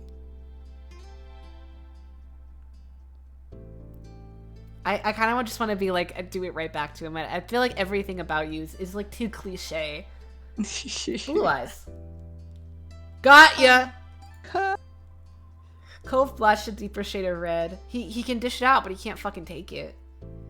And his mouth fell open, acknowledging that you had used the same line back on him. Now you were both flirting with each other. He placed his hands on his lap and looked down. It seemed he hadn't expected to get this far and didn't know where to go from here. He's so cute. With that, the topic abruptly dropped off. Cove officially had no more to say on it. Brown eyes are my favorite. I have green eyes, but I like brown on other people. I don't think I have a preference for eyes. I think hazel eyes are really pretty because they light up really nice in the sun. That's true. Yeah, but I don't know if I have a favorite. Yeah, I don't have any preference, honestly. Yeah, I have green eyes, and I really like my green eyes. Like, I'm happy with them. Because they also kind of do look nice in the sun. Yeah. Didn't realize you were reading chat and was about to be like, teehee, I have brown eyes. But then I realized, sorry, I like your brown eyes. They also look pretty in the sun. Hold on, I gotta sneeze.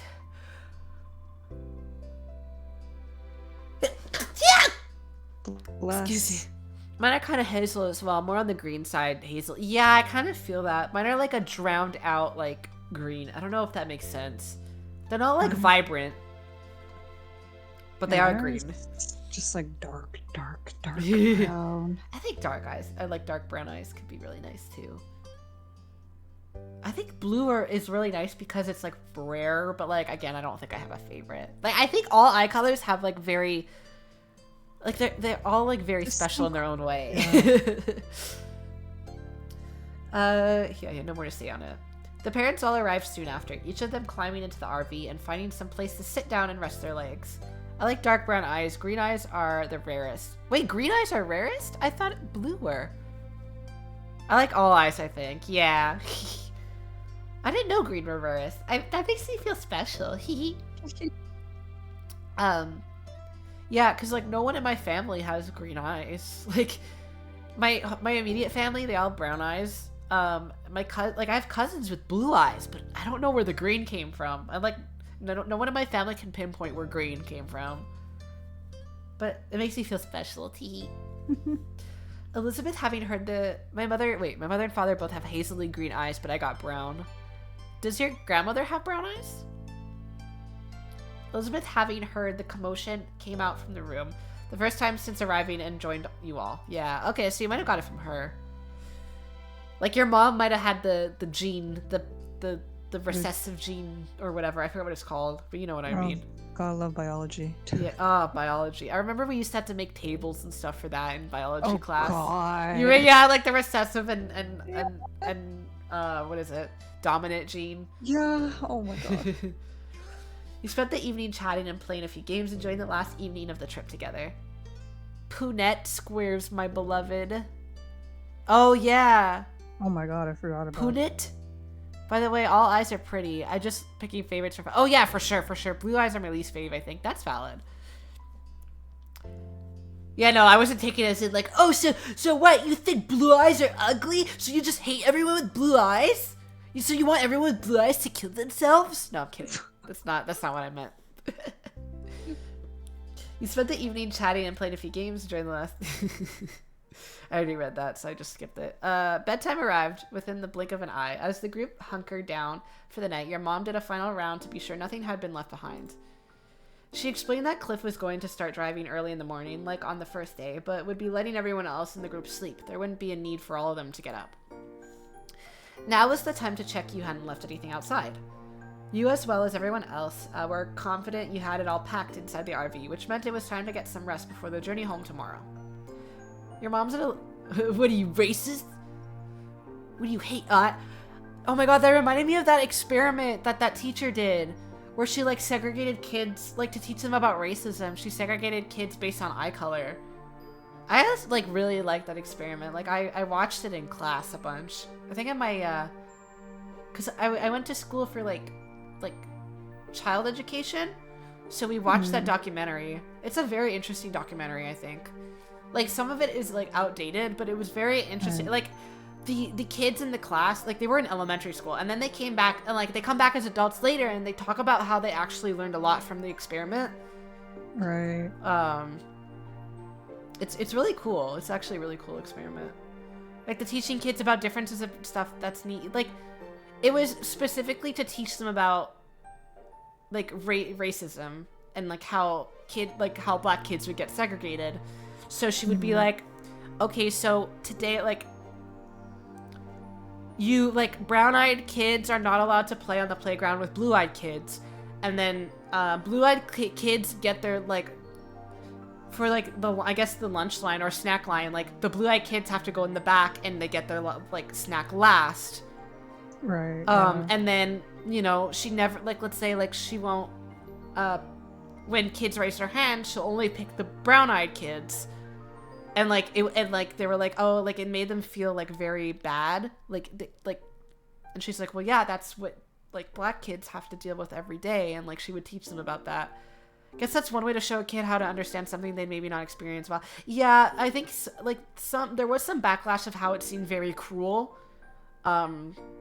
which is very valid, because I don't think it would really fly now, because the kids, a lot of them were actually really hurt, and then the kids themselves started treating the other kids with blue eyes differently because they almost were given that permission. Like, it felt like they were given that permission to do so, because that's like how it also teaches you how racism is taught and not inherent.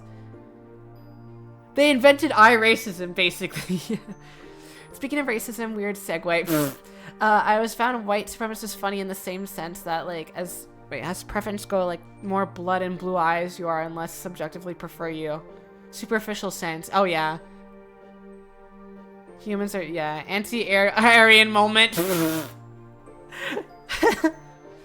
Yeah, it's a very interesting, like, experiment. I like the documentary, but I also get how, like, I think it's seen as cruel. And also, I think, like, the teacher who led the experiment did use the N-word a lot.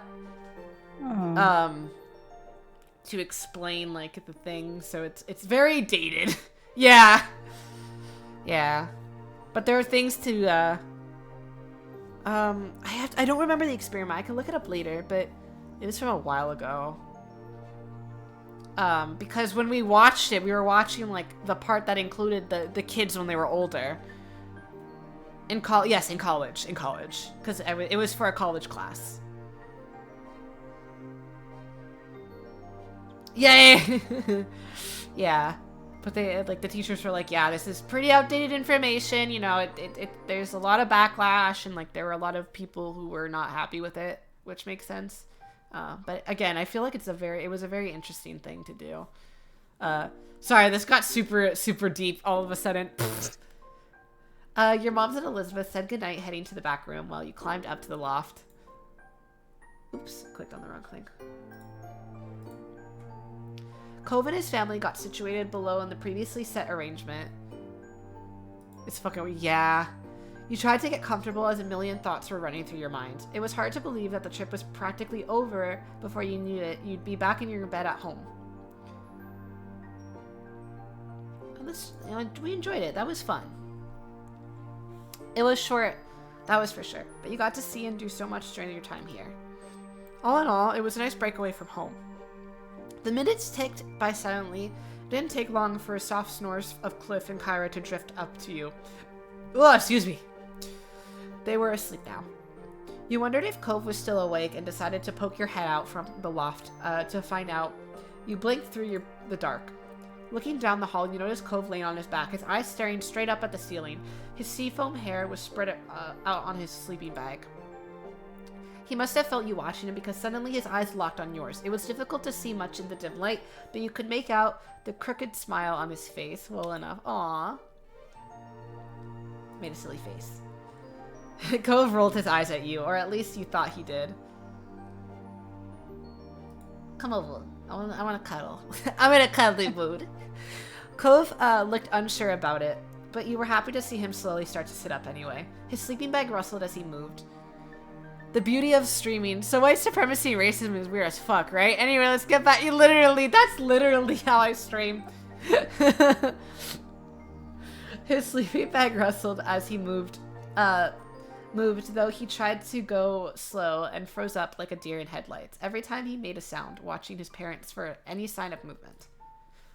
Eventually, he managed to maneuver around his sleeping dad, and made it to the ladder, standing on the bottom rung, where he looked up at you and whispered, What? "Come here." Hi. Hi. I wanted to say hi, but I also wanted to come up. Come here. Do you want to come up? His eyes widened just so. You could only tell because he had come to where you were. Cole glanced behind him quickly as his sleeping parents before turning back to you. That's me accidentally going on a rant about workers' unions like every 2 weeks on stream. I don't remember you doing that, but that sounds very much like you. I'm not surprised. Okay. I don't know, I just think workers should be paid more. That's just me. Anyway, let's go back to Pokemon Call. So true. So true. You broke out into a grin and scooched back as far as you could, making space for Cove to crawl in. He was, as a socialist, I approve. Let's fucking go. He was very tall, so it wasn't a great fit for him, but he managed to squeeze himself in. Socialist, Baxter? Confirmed? Luckily, you were short enough to leave him with some room. Oh, CG. He's so cute! Oh, he blinked! Oh, he's so cute!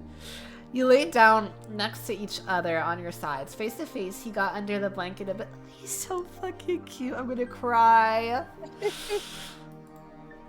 One of his arms was nestled under his head for comfort. The other had nowhere to go, and he was rested alongside his chest on the floor. Floor of the loft. Cove spoke too softly. Socialist Baxter confirmed. Let's go. So, what am I doing here? Cuddle me. Could sleep here instead of the floor. Cove raised an eyebrow, not having expected you to bring that up now. I'm not so sure about this. Well, you got so fucking comfy already. What are you gonna go back down now? Look, you're under the fucking covers, bro. Cove swallowed loudly, and you noticed he wouldn't look you in the eyes anymore.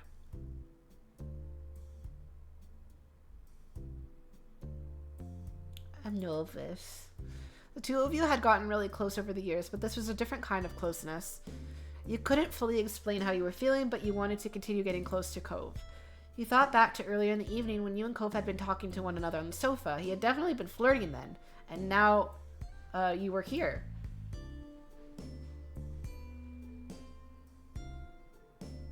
Nudge closer to him. Hydration check. Yeah, I'm thirsty as fuck right now, True. bro.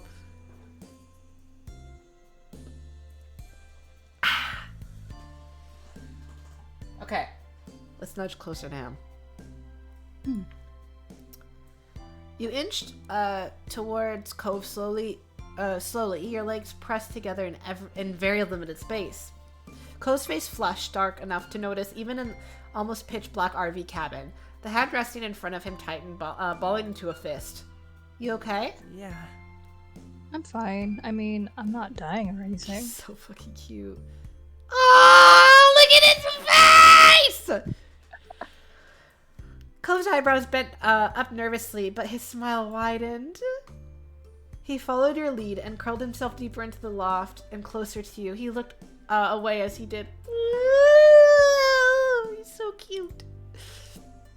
There was almost no space left between he and you. Cove's breath tickled the side of your face. For a moment, you stayed together like that.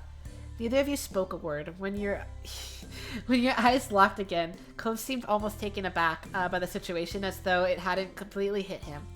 What it was going to feel like to do this. What it was going to feel like to do this until just now. He opened his mouth to say something, but shut it tight before anything came out. Guys! Oh shit! Oh my god! What do we do? Guys, what do we do? I want that voice to be on the scroll. It's freaking the fuck out. Guys, do we do it? Do we do it now? Is it too soon? Guys, do we do it? Guys, do we do it? Huh?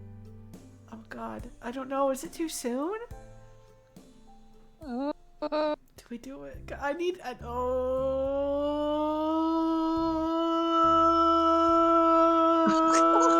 Kiss him! Kiss him! You moved in closer. Eyes half closed as your lips inched towards his, but so slowly. Cole froze immediately. You could feel his body trembling against you as you neared. Oh god, I'm sorry. Is it too soon? No! I feel bad! Shit! Oh, fuck. Then all at once he bolted upright, completely forgetting the restrictions of the location, and smacked his head against the roof of the RV with a loud crack, making you gasp loudly. Oh, shit. I feel so bad now. Ow. Cove, are you okay? Cove didn't answer. He fell back to the loft floor. Wait, he fell on the floor? Oh no, the loft of okay, the top. Okay. In a flustered pile. He pressed one hand against his head and the other over his face as he groaned in pain. The sound of movements in the RV below startled you, and when you looked over the side, you noticed Cliff had similarly shot up and looked around wildly. Oh god. You fucked up everything. Shit! Oh shit! I fucked up! Wake up, people. Something's happened. What? Shut up! No, nothing's happening! No, it's gonna be a funny story later. Oh, yeah. Cliff reached over to Kyra, to where Kyra was on the couch, and she whined as she shook her out of a sleep, deep enough to not to be interrupted by the chaos. What's going on? Oh god, he turned on the lights! Oh my god! Oh, I'm so embarrassed! Oh jeez! Oh god! And then the lights came on and you scrambled under the blanket to avoid being seen, but it was too late. Cove, where are you? Groovy, are you? Oh. Ah! It only took a second for Kaya to figure out where her son had gone, and you soon heard Cliff's chuckle as he too realized. Why did he fucking open the light? God damn it. You were warned there wasn't much room up there, bud. I'm being fucking outed by his goddamn parents. Cove! Leave him alone!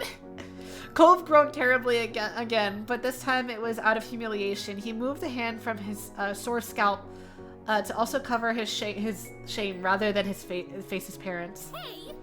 Oh god, no, Elizabeth, go back to sleep! Oh, jeez. The whole family's here. Oh! To your horror, the door at the back of the RV opened, and Elizabeth as well as your mom just peeked their heads out in the hall. Is everything okay? Sorry. It's nothing. Sorry for waking you up. Oh, jeez. Cove, you dum-dum. Cove curled into himself, completely humiliated as he apologized a couple more times. Not loud enough for anyone other than you to hear, though.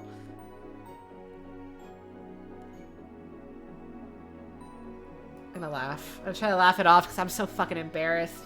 You couldn't even try to stop your chuckles from coming out. Not to make things worse, but everyone's staring at us. Cove peeked out. Cellar fart. Cove peeked out from behind the green hair that had fallen into his eyes and whimpered.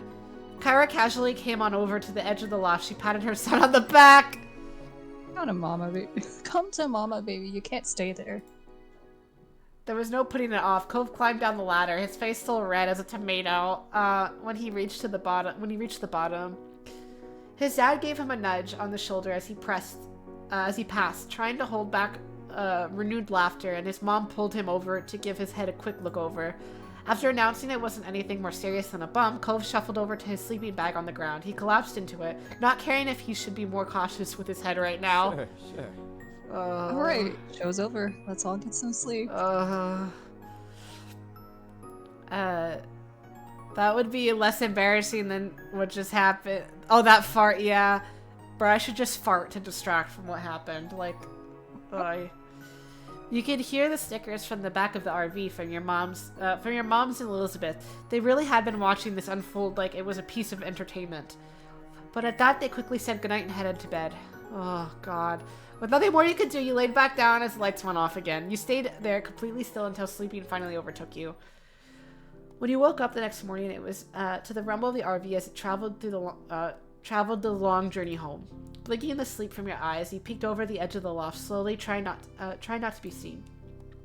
Cove was sitting on the couch with his mom, the two of them talking quietly together. His head was hung low. You blushed when you remembered what it was like last night. Just the two of you up in the loft together, and the way you almost kissed. Oh. Kyra suddenly looked up and caught your eye, and your face grew even hotter, though she simply smiled at you. You knew it was going to be a long time before either of you lived this down, if you ever did. Soon your moms and Elizabeth emerged from the room, dressed and ready for the day of travel. You spent most of the day hanging out together in the RV, savoring the last few hours of vacation. Kyra suggested a few different travel games she used to play with Cove when he was younger, and you all had a great time competing against each other. A little later in the day, you tried to talk to Cove about what happened in the loft, but he simply apologized and changed the subject. It was a bit too much for him to try speaking on, especially right now. You understood. When the RV finally pulled out to your street, it was well into the night, and you were looking forward to crawling into your own bed after the last few days. Everyone else must have been feeling the same, because it was mutually agreed that unpacking and cleaning the RV would wait until tomorrow morning. Once home again, you went straight up to your room and dropped onto your bed, shoes and all.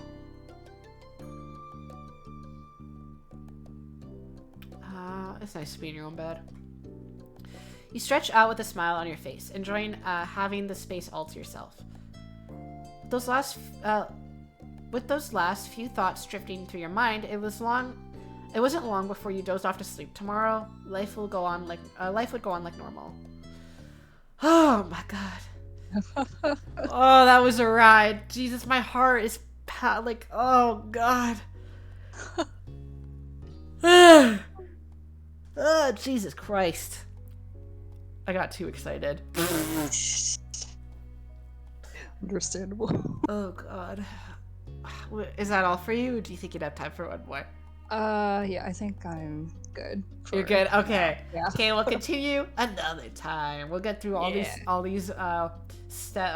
moments. I'm going through all the moments. I wanna build as much character as we can, and now they will definitely reference the road trip in the next step, like without a fucking doubt. We created history.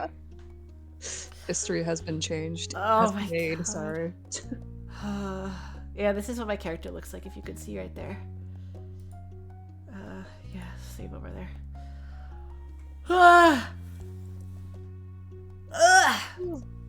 Alright. Well, we'll call it here. Is step 2 done? Nope. So these are all the ones I did. I'm gonna do I think it's completely finished, right? Because you could go and then summer ends, right? Yeah, you can click summer ends once. So I think step 3 is you could go to step 3 if that's what you mean. I forget how much they have done. I think they're just working on like other characters for now, right? I don't remember though. Think think so. Question mark. Question mark, yeah.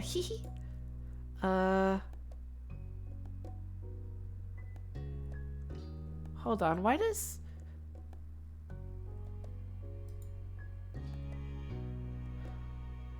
You good? Oh, yes, yeah. Sorry, my... It looks like my... When I go on Stream Manager, it shows my starting soon screen, but I know on OBS it doesn't show that, and I feel like someone would have told me if it was still on there. Just gonna refresh, because that was really weird. Okay, no, it's fine. That scared me. I was like... For some reason, I was like, oh my god, was I on that screen this whole fucking time? But I feel like people would have told me, so I'm like... Yeah, I was like... I had a heart attack. Sorry.